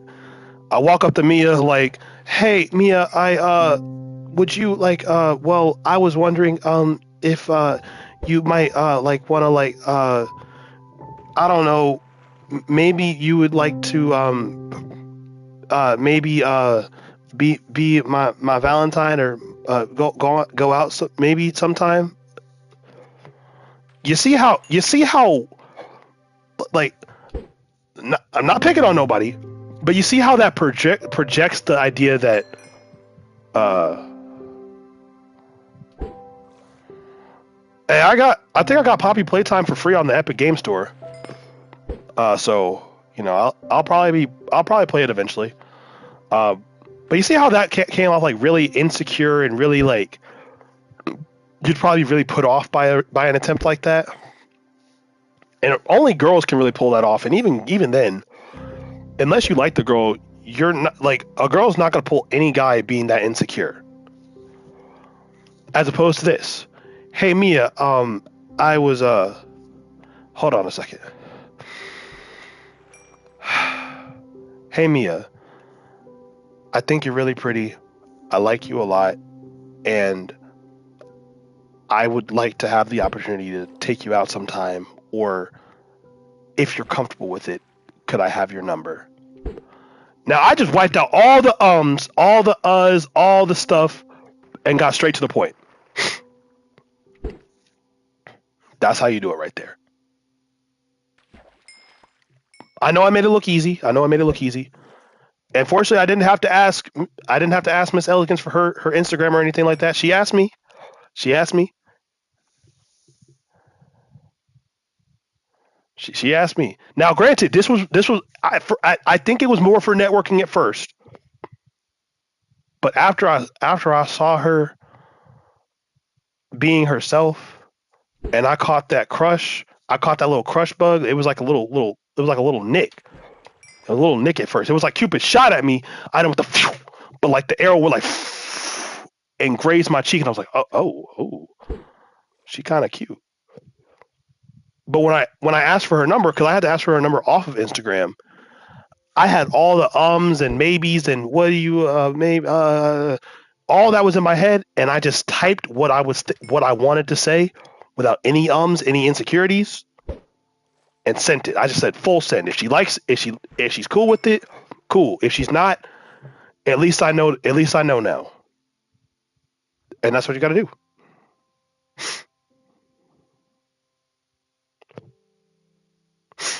I would not recommend long distance unless you guys can close the distance in a short amount of time, and by short amount of time I mean like 2 months, 3 to 6 months as a short amount of time. Unless you can close the distance, I wouldn't go for it. Long distance is a recipe for disaster a lot of the time. Now I'm not saying it can't work, but it usually doesn't end well because someone either feels abandoned and alone, or they feel like they're not being heard, or they feel like a person doesn't care enough. And when that all starts, can you catch the freaking fish? Golly, freaking Lord 3 mending freaking gosh, mother cheese, catch the freaking fish. All right, hardest platinum. Shoot, I don't know what my hardest platinum is. Thank you, golly, man, catch the gosh. I don't know what my hardest platinum is.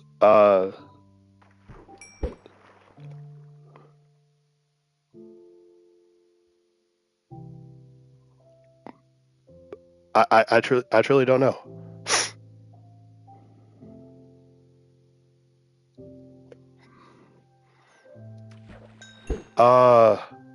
Let me look. What are my trophies? Yeah. Back in the game, feeling like I'm sane. I'm going Super Saiyan. Man, you bro, I'm just saying. Got me going crazy, feeling like I'm lazy, getting all hazy. Like I'm phase rugging. I'm out here straight thugging.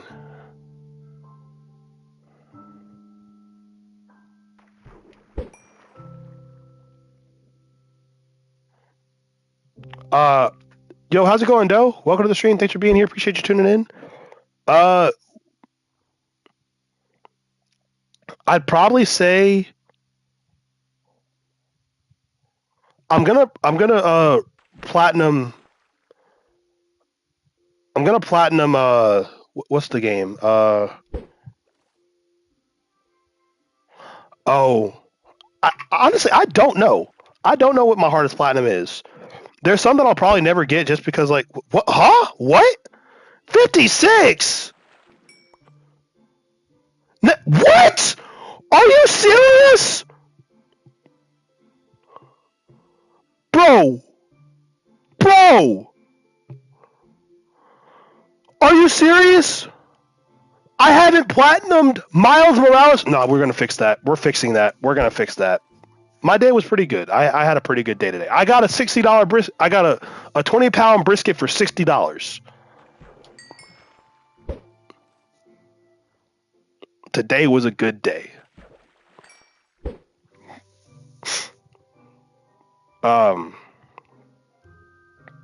Hardest platinum though so far right now will probably be Rise of the Ronin, because you got to beat a midnight mission, but it's not hard to beat a midnight mission once you get good at the game.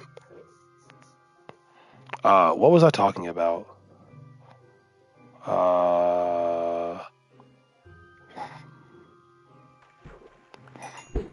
There's some games I will not platinum because I don't have the patience for it.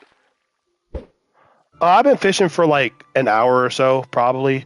I'm just trying to get some experience points and level up my armor a little bit, because you know, as you can see, I got some sick boots on. I also need to repair my chest plate, aka my shoulder pads. Actually, I'm going to change the name to shoulder pads.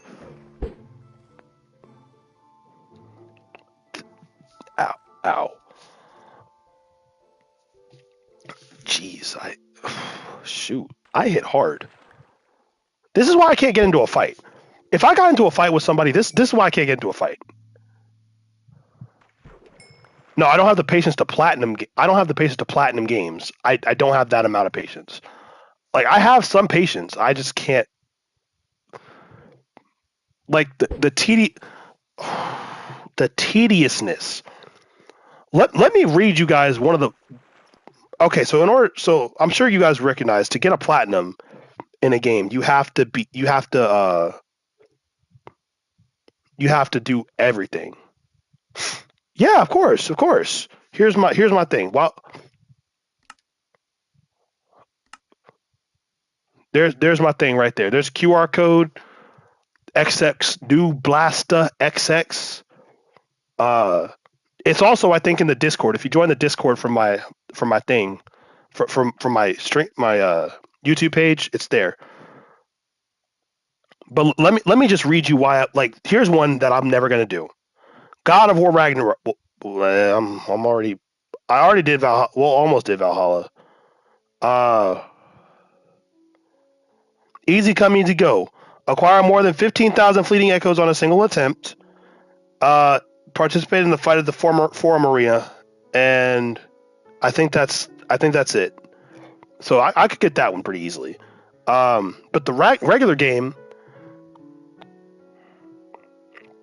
collect all the books, collect all the artifacts, obtain all the apples of Idun and horns of Bloodmead, uh, obtain all the shields, obtain all the relics and sword hilts, craft the dragon scaled armor set, fully repair the amulet of Yggdrasil, uh, a few hidden trophies, and that's and then like I think one of them's like beat the game on hardcore. I don't have the patience for that. I don't have the patience to sit there and go find all the ravens and find all the artifacts and travel through this huge freaking game.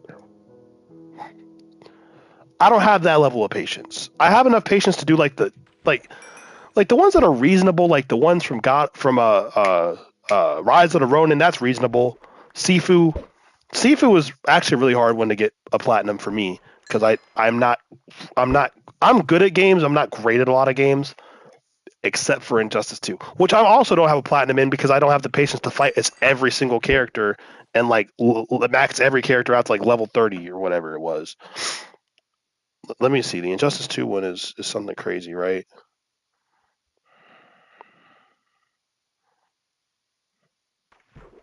Oh, I do have a platinum in Miles Morales. I just need the Miles Morales platinum on this this console. Welcome to the stream. Thanks for being here. Appreciate you tuning in. Uh, I could honestly probably get the platinum for Infamous Second Son. I have not been able to monetize my content yet. I don't have the watch time hours for it. Um, I need about 2,000 more watch time hours total for the year to make like a super chat and store on the channel. But that's it's fine. I don't need to make money off the channel to be happy. Like it would like I'm not gonna lie, it would be nice. It would be real nice to be able to make money off the channel. But um I care more about making someone else's day than I do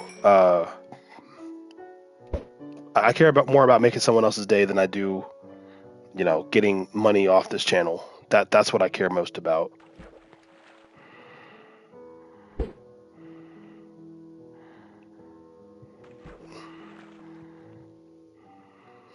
Uh Frick. Hold up. Let me get Doe or do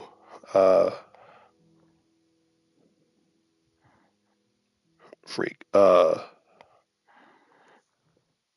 was like XX new.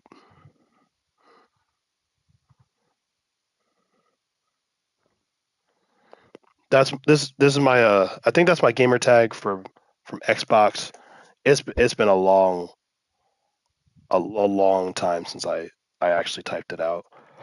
I was 12, okay? Well, actually no, I was like 7 or no. I was 10. I was 10. Oh my gosh, that was 13 years ago. Oh my gosh, that was 13 years ago.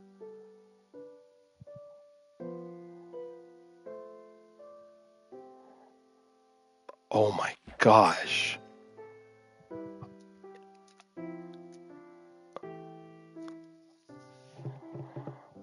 That was 13 years ago.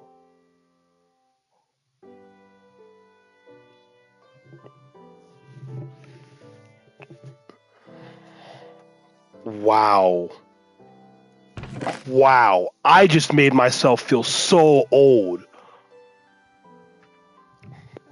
I honestly didn't like that plan. Me being the person that I am, I don't want to like I didn't want to. Okay, the thing you didn't know about Meryl, Meryl has a daughter. Meryl has a daughter. And he's trying to sell this he's trying to sell the stuff to take care of his daughter. And if he gets killed by drug lords because someone stole from him, the blood of the blood on my hands from his daughter not having a father because he died because the drug lords killed him. That would be on your hands. That would be your fault.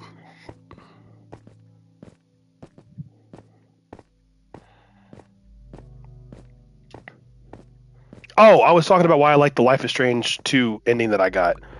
So I know y'all were saying like, why would you want to go to jail after, trying so hard to escape and everything like that? I didn't want to run.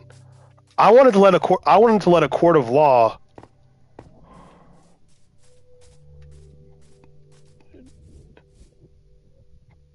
The, the freak. What the freak was that? I wanted to let a court of law in the game decide the fate of.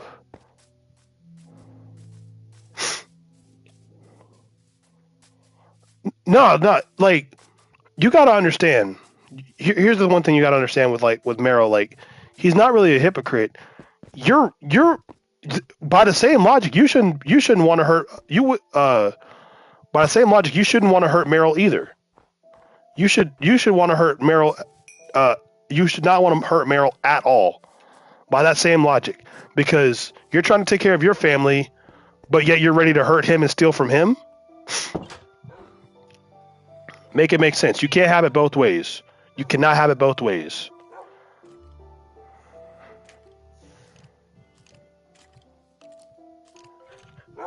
Um, but the reason I like the ending that I got is because, like,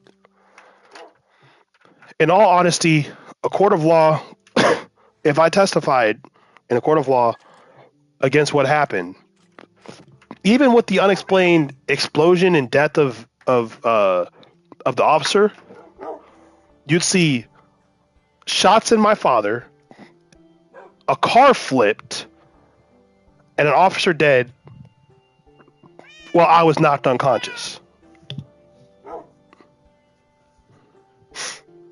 Okay, and try to kill your love interest, man.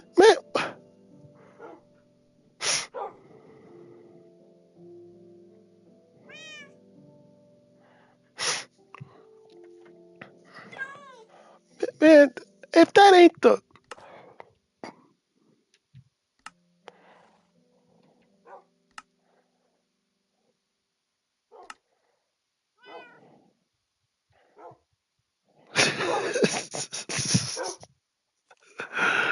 oh man. But no, like a court of law probably would have found Sean not guilty if he hadn't run from the cops. I did a breakdown of every charge I could possibly think of that he would have gotten. It like since he started evasion of police, eva- uh, unlawful evasion. What was it? Destruction of property, assault, battery, assault of a peace officer, fleeing a crime scene, obstruction, theft, vandalism, um, probably kidnapping. Well, I don't know if it would be kidnapping, but I don't know, or child endangerment, and like 50 other charges that could be stacked on him just because he was running away. Like, and then his mans can't fight. Hey, you said it, not me. You said it, not me. You said it, not me. Finn was trying to strike a chord, and it was probably a minor.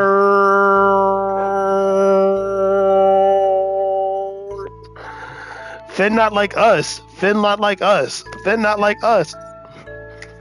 Okay, anyway. So, with us going to jail, we're paying penance for all the crimes that we committed, even though they were out of self-defense and, like, kind of just trying to survive. But then, on top of all that, then we got to see our girl Lila come through at the end. I almost cried. I thought about my friend Jade. I thought about my friend Mia. I thought about those people in my life that I love dearly, that I have a heart for, because they mean that much to me. They really mean that much to me. I mean, yeah. I mean, at least I got peace. If you're cool with how they got it. Nah, I'm just kidding. Where did my diamonds go? I had diamonds. I had freaking. Where are my diamonds? Wait, where are my diamonds, bro? What the freak?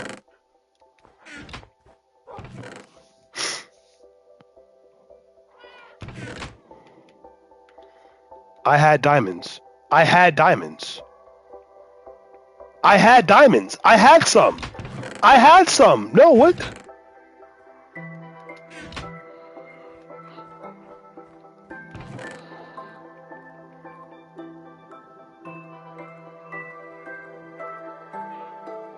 Bro, Infamous is a goated game for real.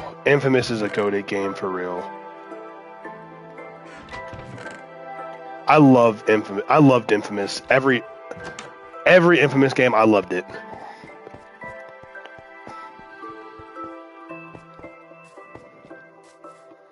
But I need my diamonds back.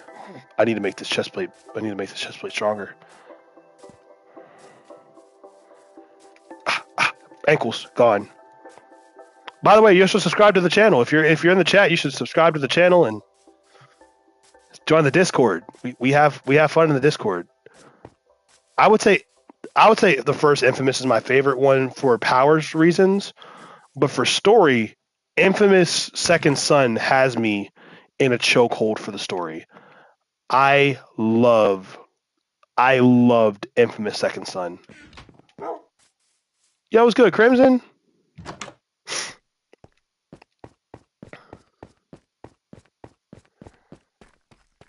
Infamous Second Son was probably the greatest Infamous game in terms of like story beats. Frick, gosh dang it. Where is it?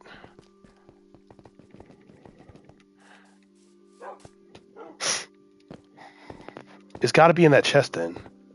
Shut up, you freaking drowned piece of garbage, before I put a pick through your face. Maybe if you learn how to swim, you wouldn't be garbling everything.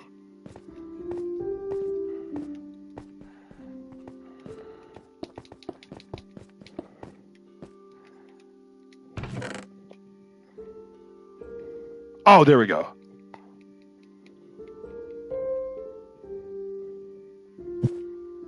First light.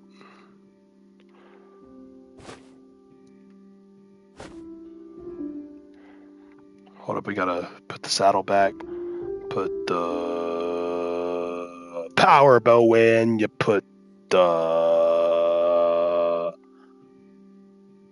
rock cod in, you put the unbreaking bow in, and then you take the bundle out.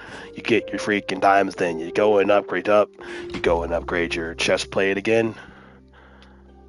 I should get the gap all out, so I don't die in another doubt. I'm trying not to die in here. I'm trying to get out, because that's what it's all about. Is the Hokey Pokey copyrighted? Am I going to get copyright claim for that? Frick. I'm about to get copyright claimed. Welcome to the stream. Thanks for being here. We're going to get copyright claimed because I sang the Hokey Pokey as a parody. It's fine, though. You know, I don't make any money off this anyway. And the nine viewers in the chat right now, hey, UMG, I hope you enjoy your 0.0001 cents. In fact, you know what? I should just sing all the songs, get every claim, so you got to split it even further. Now that would be something. Imagine if I just played like 12 songs in one video and just had it like they're like, oh yeah, split the revenue. Have fun with that.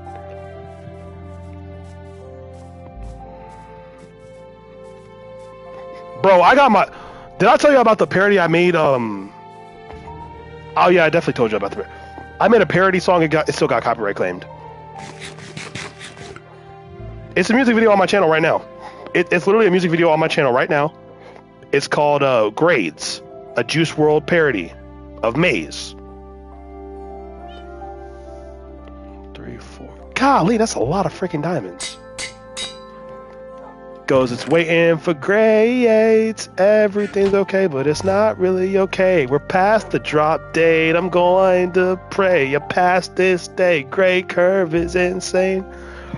'Cause I'm just ashamed waiting for grades. That was my best song I've ever written. I'm gonna just say it like that. It was the best song I ever wrote.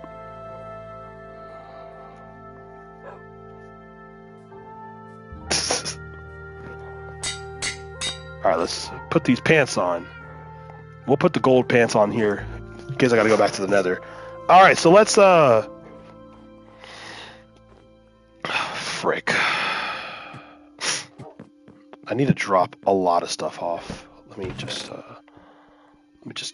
put this away, put this away, that raw cod away, put the book away, put this away. What's in the bundle? Name tag and breeze rod. Don't need that. Welcome to the stream. Thanks for being here. Appreciate you tuning in. Put the fishing rod away, put the bone away, put the melon away, put the raw salmon away, put the stick away. Actually, no, I need the sticks. I was running through the sticks with my woes. I was running through the sticks with my woes. You know how that go. Y'all, do y'all remember that song? Am I too old? Am I dating myself? I probably am dating myself. I was running through the sticks with my woes. Where did I put my iron? I put my iron somewhere. I think I put my iron. Where's my iron? I lose my stuff, man. I lose my stuff every time I play this game. Every time I play this game, I lose my stuff. It's probably in that chest over there. Cause I don't put my stuff back. I literally don't put my stuff back ever. Let's take a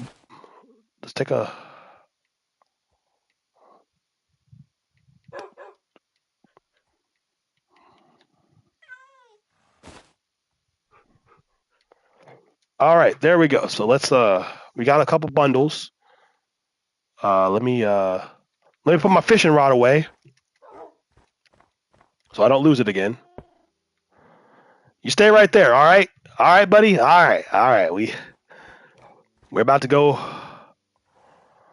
out. Now, real men don't wear helmets, except for when they play football, baseball, ride a bike or motorcycle, or anything that requires a helmet. Anything that does not require a helmet, real men don't wear helmets in. But if it's a activity that a helmet is recommended, real men wear helmets. Alpha male. If you're a real alpha male, you put your seatbelt on when you drive in the car. If you're a real strong, independent woman, you also put your seatbelt on when you ride in the car. Be a true alpha. And if you're a real sigma male, if you're a sigma, if you're a sigma male, you also obey traffic laws and drive the speed limit and don't text and drive. You little beta males and beta females over here texting and driving and not wearing your seatbelt.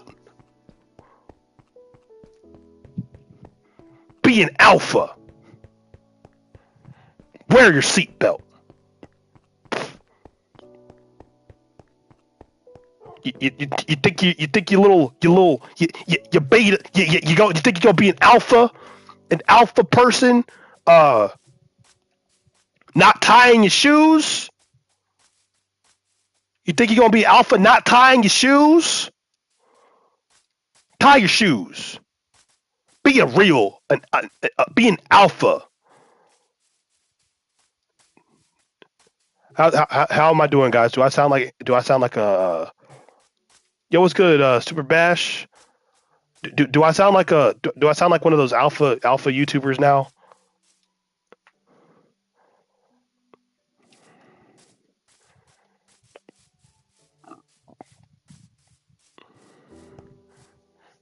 Oh, freak. Okay, there we go.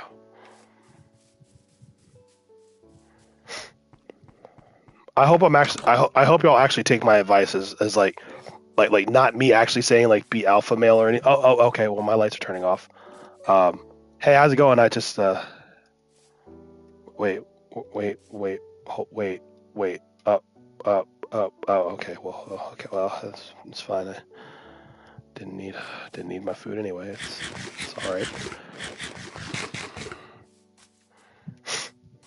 I'll turn the lights back on. You know, I know. I'm too dark. I'm too dark to not have light on. I know. Hold on a second. Okay.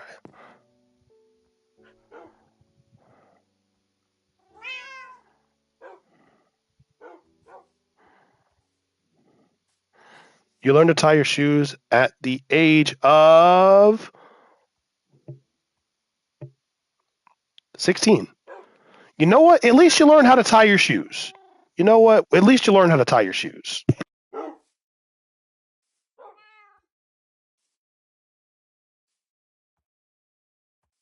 If going to the gym has taught me nothing else, it's that everyone has their own personal journey through life, and it's not anyone's place to judge where someone else may or may not be. It may be embarrassing to you, but there's some people who never learn how to tie their shoes. And there's some people who never actually tie their shoes and they get into accidents and stuff like that. So the fact that you learned it all, congratulations, you know.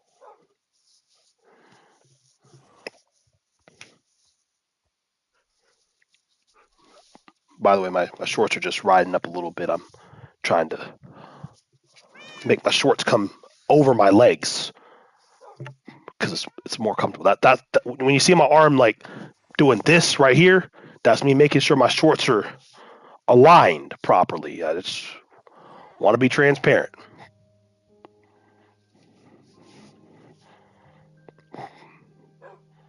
You know what's really crazy? People really trying to cancel Corey Kenshin for looking at a booty for literally like a half of a millisecond. And I don't even think he was looking. I'm gonna tell y'all right now. I do the same exact thing when people walk from behind me. If there was someone behind me and they walk around in front of me, I'm gonna do a little like this and make sure that they walk, like making sure that they walking past me and they not doing anything. Because I get paranoid. I'm the kind of person where like if I have a perceived threat, I'm about to ha!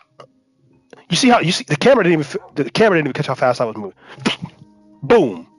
You see that motion blur? You know, someone coming behind me. I got the fast twitch moves. I got the fast twitch movements. People think I'm big. I can't move. So that's an advantage for me. That's an advantage for me. So when someone walks from behind me, of course I'm gonna check and make sure that they walk in behind me the way I think they are.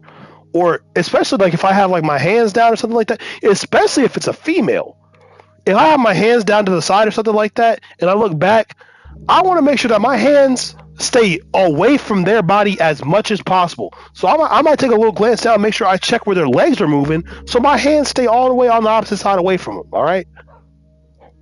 And they really try to cancel this man because I'm not gonna lie, the hairstyle, she cute. She cute. It seemed like there was a little bit of chemistry going on there. Corey might have asked her on a date or something like that.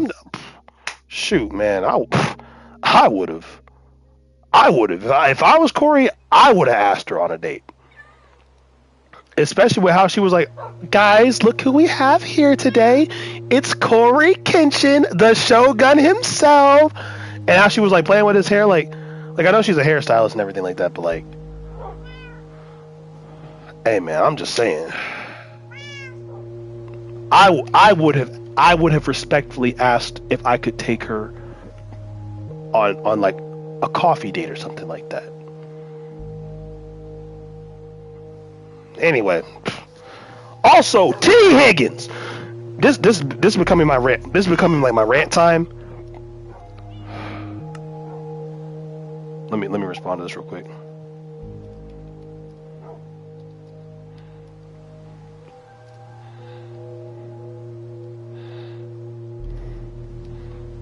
Thank you for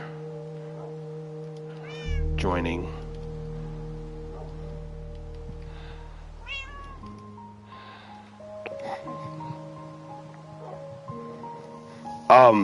But T. Higgins. I love T. Higgins, all right? As you may have guessed as you might have been able to guess by my shirt and by the mural that's right there, the mural that I painted, and I don't know, maybe this blanket, maybe this blanket that I have here, and maybe this where did my helmet go? Where did I just put my and I don't know, maybe even this helmet, the Cincinnati Bengals striped white tiger helmet. You might be able to tell I'm a big Bengals fan. I am a Bengals fan, ride or die. I love the Cincinnati Bengals. I am ride or die fan. Love them to death. Oh, I love the Cincinnati Bengals. What I don't love is how they're treating my main man T. Higgins. T. Higgies, the man with the plan, the main long, lanky, big man that can bring in anything. That man has this kind of reach, bro. He got this kind of reach, just grabbing footballs out the air and snag it, reaching athletically over stuff. He had the most creative touchdown I've ever seen in my life. He over here. Where's my football? Where's my football? He over here, he got the ball. He caught the ball. Put that over the line like that. Who else in the league is catching the ball like this? Catching and then coming over the top like that? Who is doing that? Nobody else is doing stuff like that. T. Higgins is like one of the most athletic freaks in the league. And y'all not gonna sign him? You gonna put him on a second franchise tag? And then here's the kicker. Here's the real kicker. You know what's real funny? This is real funny right here.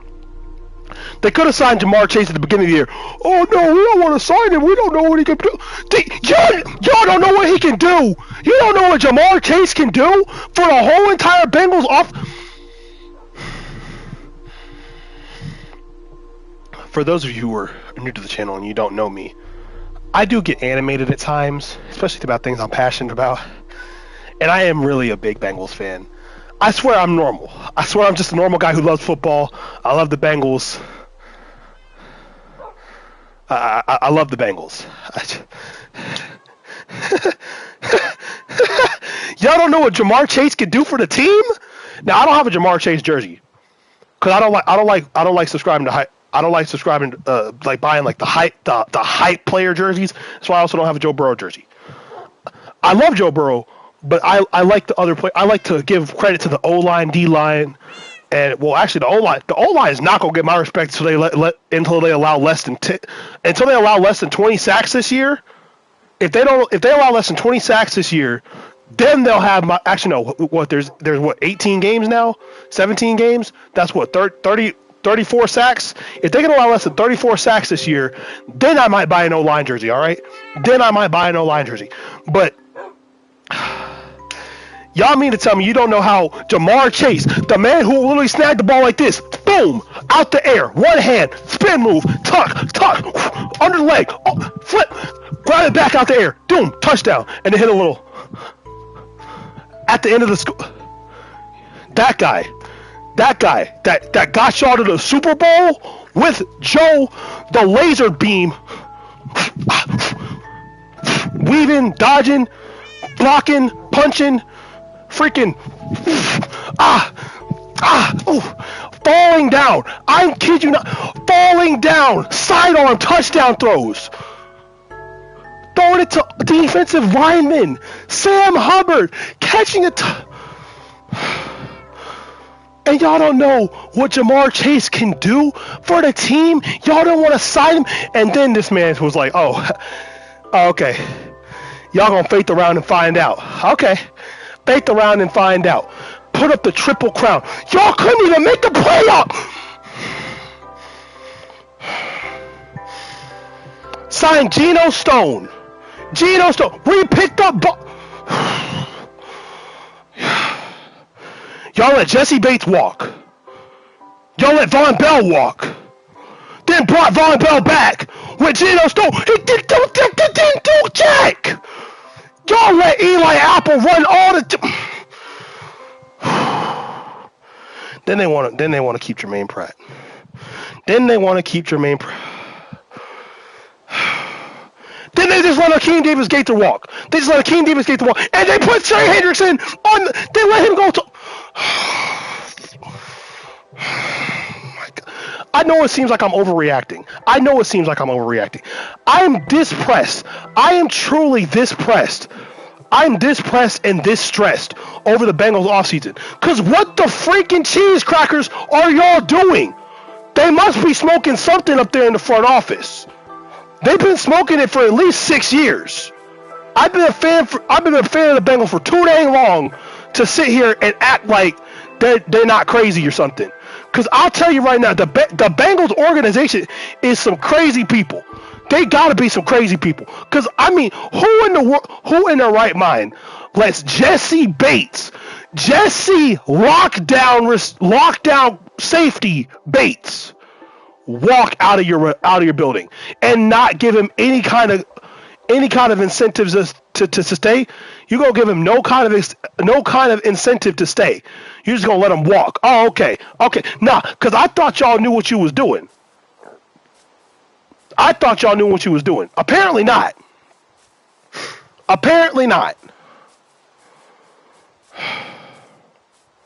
And then, so y'all don't want to sign Ja'Marr Chase at the beginning of the year, that's fine. Puts up the Triple Crown. Now you got to pay him the most money in the league. And then you didn't want to sign T. Higgins either, and so you didn't want to give him a 5-year contract. All T wants to do is just make sure all T wants is to know he's going to be paid. He just wants to know he's going to be paid long term and that he's appreciated for where he's at.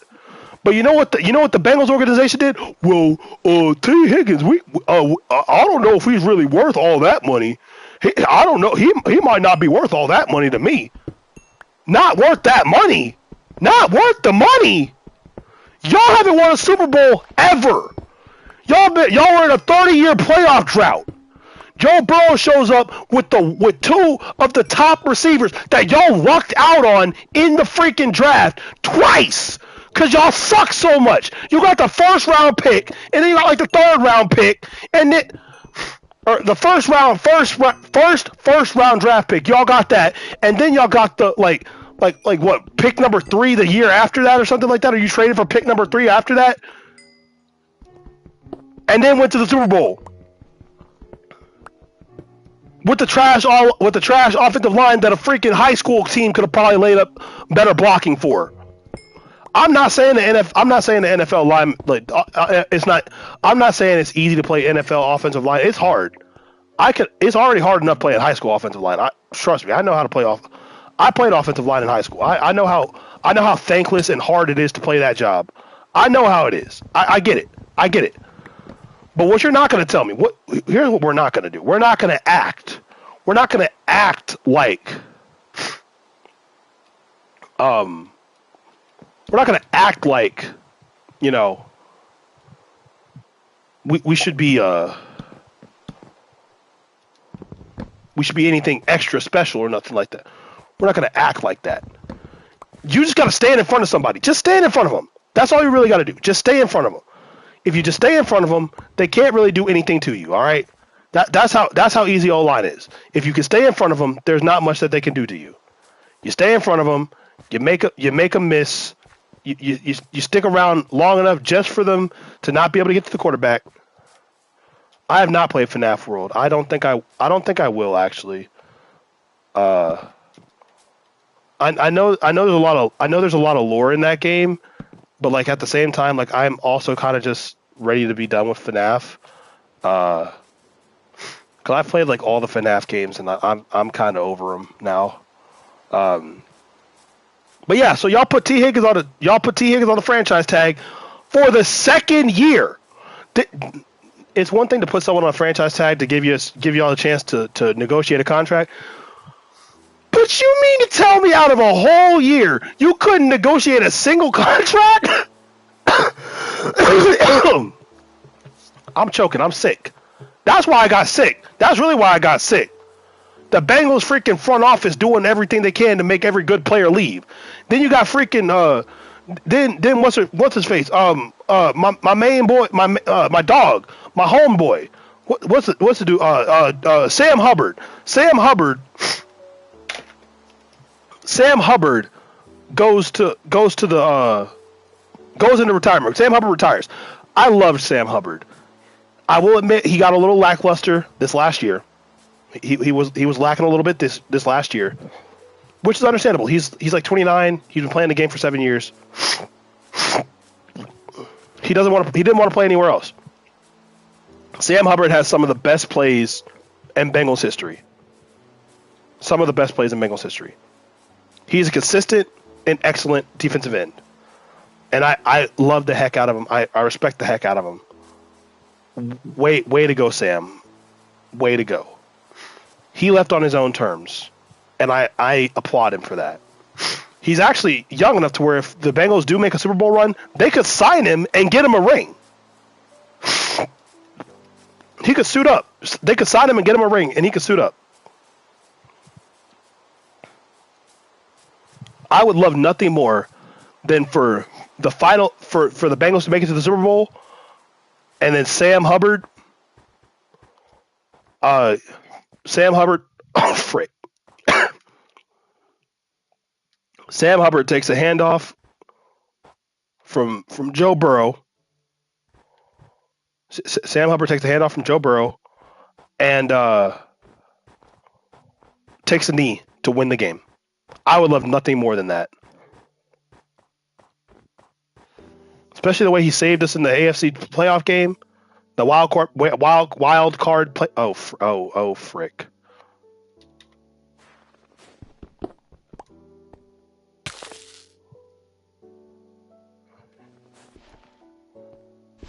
That was freaking dangerous. But the way that he picked up that fumble, ran that thing 98 yards. I could honestly give y'all I could really give y'all the play-by-play off memory. And here comes Huntley, and he jumps over, and that ball's out. That's live. Back the other way, it's Sam Hubbard, the Cincinnati kid. Hubbard's got a convoy, chased by Andrews. He's at the 30, the 20. Hey, Will, score! Huntley pleading that he broke the plane. That ball's out. No, that ball's out. Sam Hubbard. 98 yards to give the Bengals the lead. 98 yards to give the Bengals the lead. Trey Hendrickson led Trey Hendrickson led the league in sacks this year. I wish I had bought a Trey Hendrickson jersey as opposed to a Sam Hubbard, but I love Sam Hubbard more. I just like Sam Hubbard more, but Trey Hendrickson is the better pass rusher. Trey Hendrickson had, 34 sacks this season? 34 sacks. 34 separate times he beat the cheese and stuffing out of an offensive tackle who was like 6'8" and 500 pounds. I'm exaggerating. But they're not small dudes. Offensive tackles are not small people. They are big men. They are huge men. Like I am talking huge men. And he's getting around them and overpowering them and bull rushing and everything to get there and make the stop. And y'all really mean to tell me, you mean to tell me that y'all gonna let him just walk in free agency? You're just gonna let him go into free agency? Now, I'm not saying that he doesn't deserve to be a free agent and be the highest paid defensive end, but he literally said he wants to stay in Cincinnati. So pay the man. Pay the man. Pay T.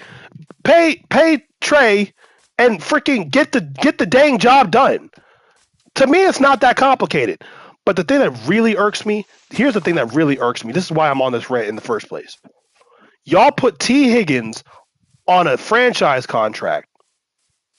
You're going to let Trey Hendrickson walk. And then you're going to sign B.J. Hill. You're going to sign Samaje Perine. Now, Samaje, I'm mad that they let him walk in the first place. They shouldn't have let that man walk in the first place. And I guarantee you, if Samaje had won a Super Bowl while he was there in Kansas City, if he had won a Super Bowl while he was there in Kansas City, I guarantee you he wouldn't have came back. He would not have came back. That's just the honest God truth. He would not have came back.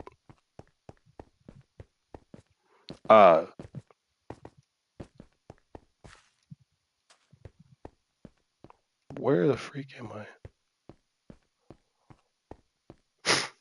I? But he likes Joe Burrow. We need a running back because Chase Brown. I think Chase Brown has an ankle sprain, or he had an ankle sprain. I don't think he had a serious injury, or he couldn't make it back. So he'll be back.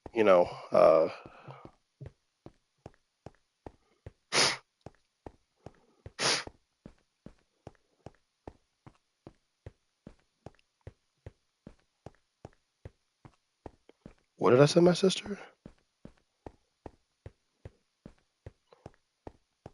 Gosh dang. I sent my big sister something, and I don't know what she's saying same to. I forgot.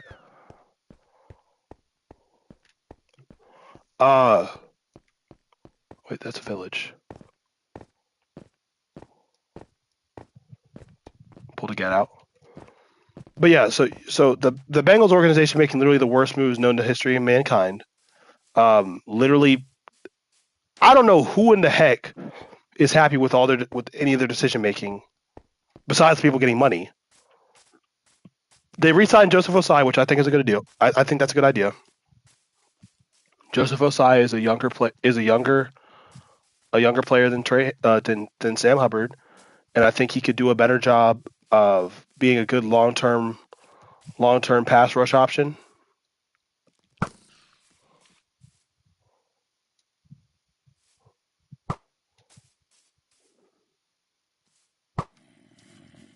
Oh, you think you can run up on people? You think you just run up on people? Okay, yeah. How them shoulder pads working out for you? Not. They not, are they? That gold plated armor not helping, is it?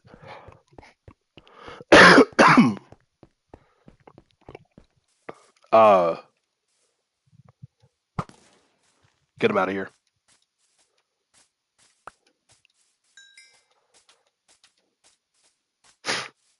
Uh,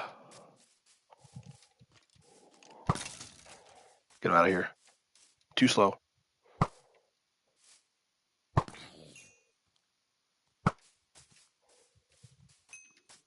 Uh,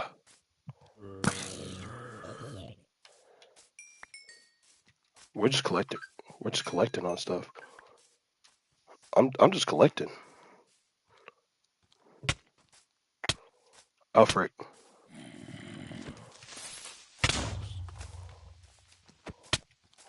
Get the frick off me, you freaking slyball! Freaking piece of garbage.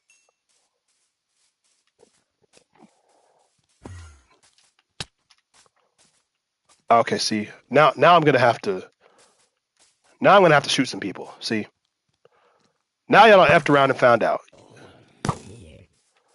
Now you done effed around and found out. You faked the round. You faked the round and found out.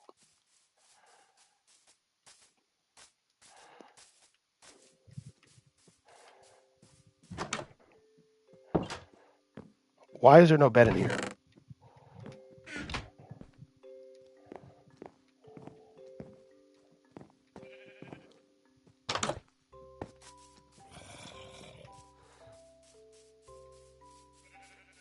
Let me in. Let me in the house. Aw, married couple. Get the frick out the bed. What the?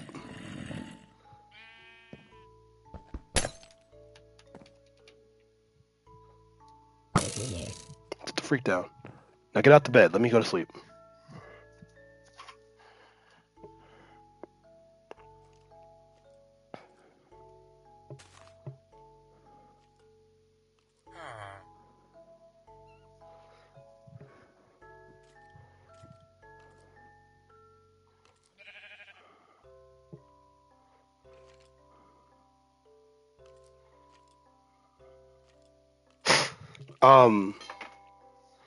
But yeah, so they're paying everybody. They're paying everybody except for the people that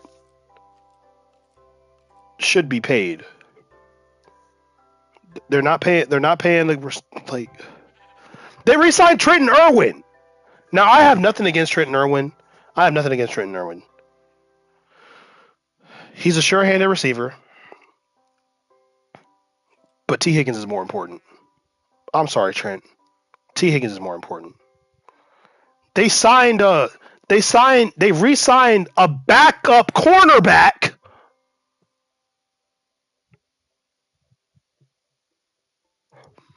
They re-signed who the frick was it? Tanner Hudson.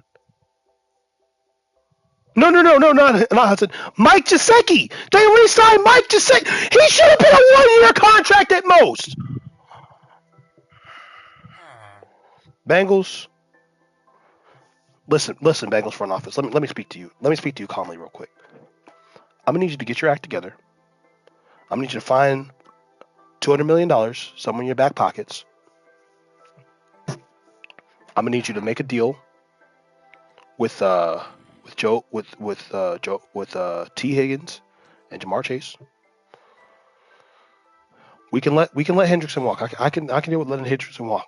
But you should not make a habit of ticking off your best players, because you're gonna make it where no one wants to be in Cincinnati because they know they're not gonna be treated right. Joe Burrow already said he'd restructure his contract, but there's only so much a restructure can do. You're gonna have to pay these people. And honestly, you should pay the most important people first so you know what you have to work with later on, instead of trying to scrounge around with the little extras that you might have when you finally decide what the heck you're going to do with your your salary cap. That's just my opinion. That's my opinion.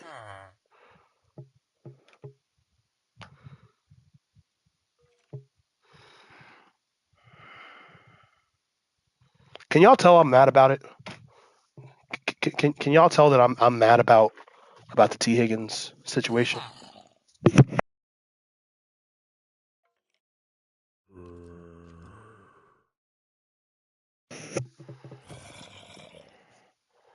Y'all probably can't tell I'm upset over it. And before anybody says, "Oh, you just meat riding T Higgins because he put up some numbers this last year," no. I've been a T Higgins fan since he entered the league as a Bengal. I've been a fan of his since he started on the Bengals, and I saw his long arm self snagging in touchdowns. T Higgins is probably my favorite player on the Bengals right now, honestly. Probably my favorite player, man.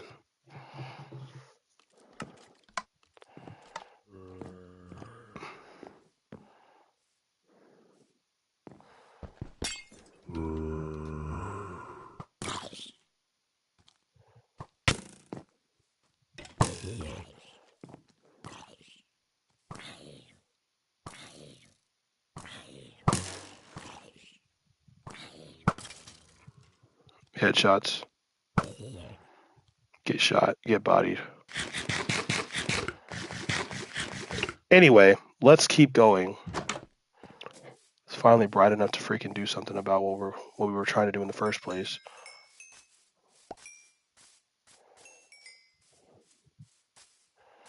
I should.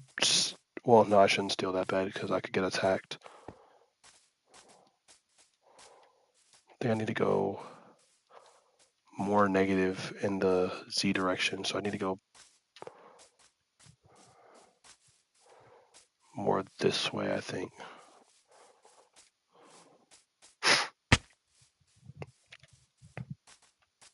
I forgot where I found that thing, but it was like 900 something. Why did I just glitch? But yeah, so as you guys can probably tell, I am just a very passionate Bengals fan who can't stand to see his boys being mistreated.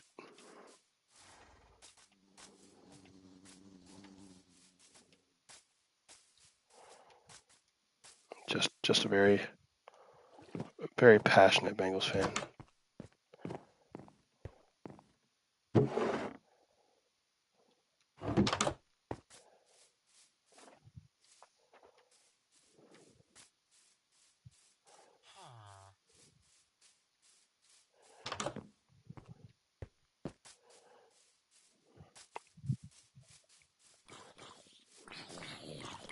Hey, yo, what the freak? Hey, hold it, back up.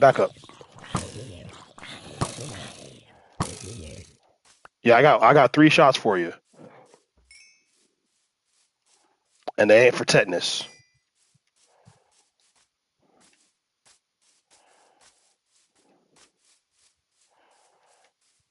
Get it like a tetanus shot? Okay, yeah.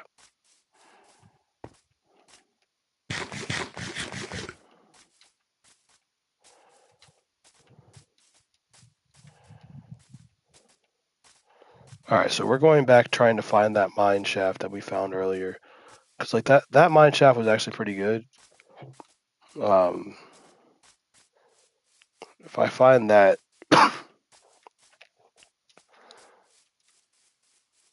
I don't know what I'll be able to do, but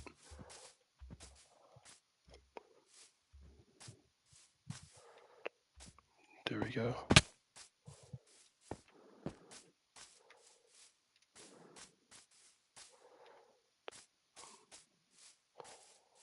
Oh, I think I said something about when my older sister. I think I said something about like it's payday, like I'm getting paid. That's probably what she was like saying too. I'm the friend that like I'll send you a meme or I'll send you a joke and then I'll forget the joke that I sent you, and then like you might bust out laughing and be like, "Dude, you're so funny." And I'm like, "What did I say?"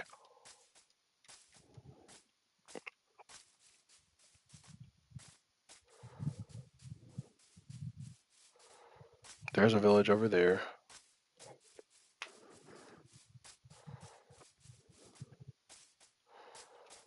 I don't remember this village.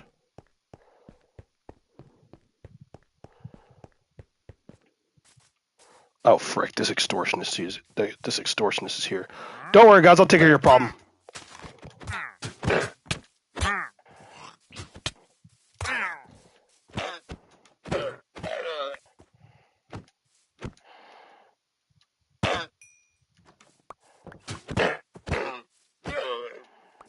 Don't worry, guys. I got him. Don't worry. I got him.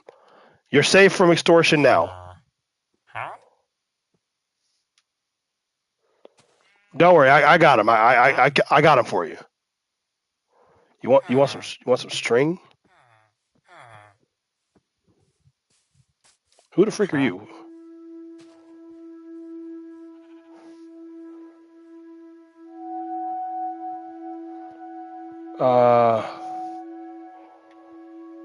Paper?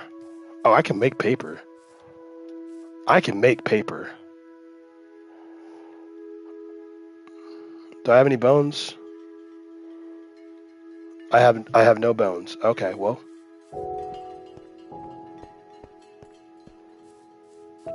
But I can make paper. I can build this up and make some paper.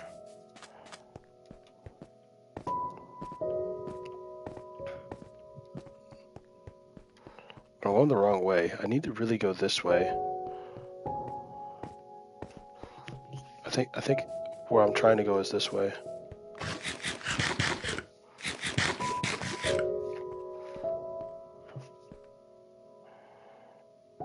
PSO. Oh, you're good. You're all good.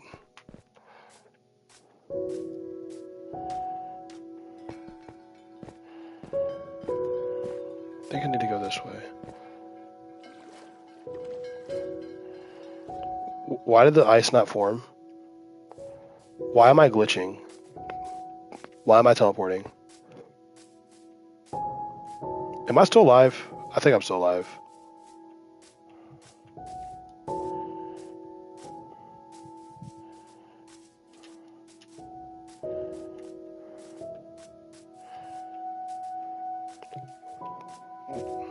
Yeah, that looks more like where I was.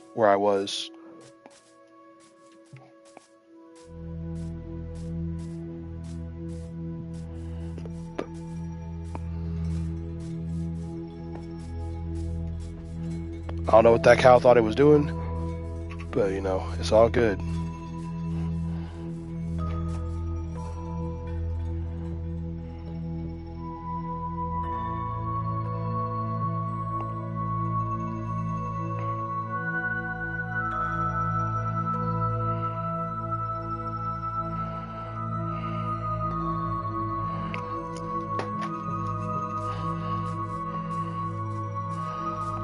Alright, let's see.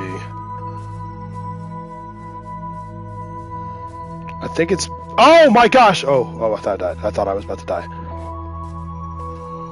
I think we can go back. There's a lot of water in this world, by the way. I don't know if y'all noticed that, but there's a crap ton of water in this world. Like, there's so much water, it's actually irritating.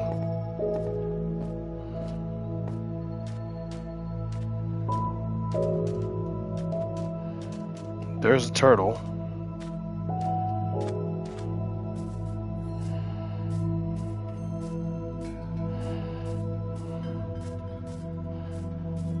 Let's see.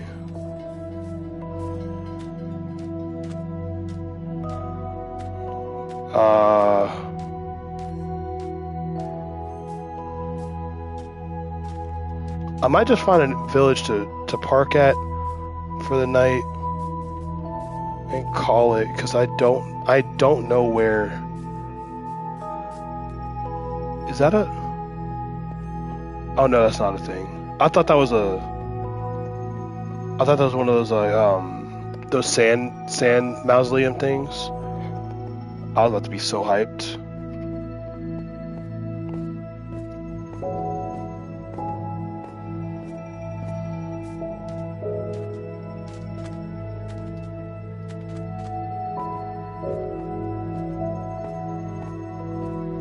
Well, let's go over there. There might be something over there. I literally have to go and get freaking what's it called?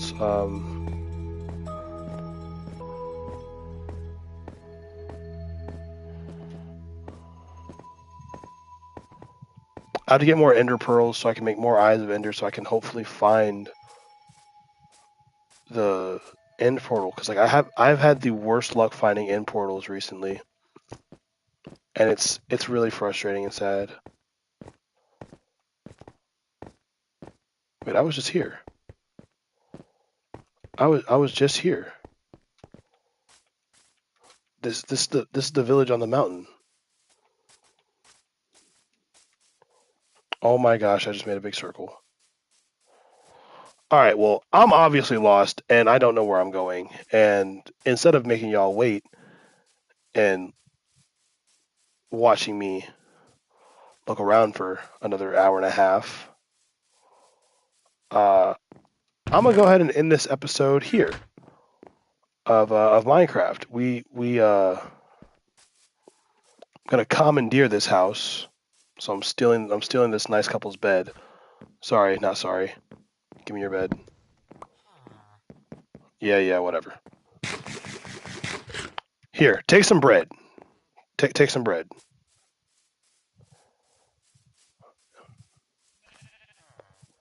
Hey, this time I'm doing better. I didn't kill them for their bed. I traded it for a bed. I traded their bed for some bread.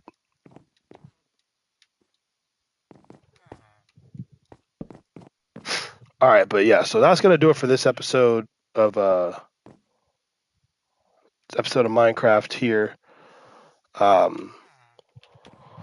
We got a lot. We didn't really do a lot of stuff. We just did a lot of fishing, and it was kind of nice to just chill and talk with y'all, tell some stories and stuff like that. It was nice to fish, but I think I'm gonna go ahead and log off. It's like midnight. I've been on since like 8 p.m. I'm actually kind of tired. Uh,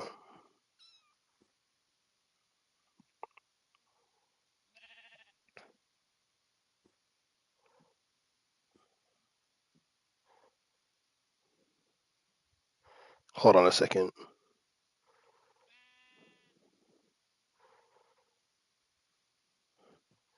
Okay, there we go. But yeah, I've been on since like 8:10 or something like that. I'm kind of tired, so I'm gonna end this one here. I hope you guys enjoyed watching me play Minecraft and playing along and everything.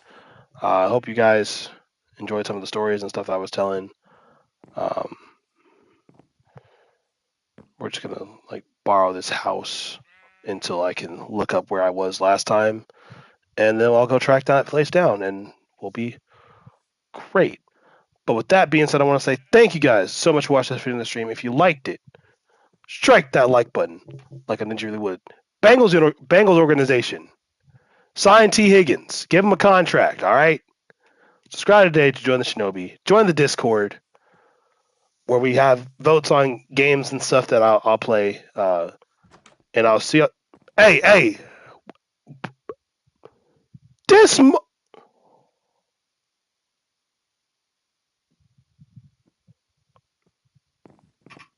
He came and stole my. Nah, you don't get to. Nah, you don't get to take my. Man, get the freak out of here. But yeah, strike the like button like an ninja would. Subscribe today to join the Shinobi. Join the Discord. And I'll catch y'all in the next one whenever we play again. So have a good night. I'll see y'all around.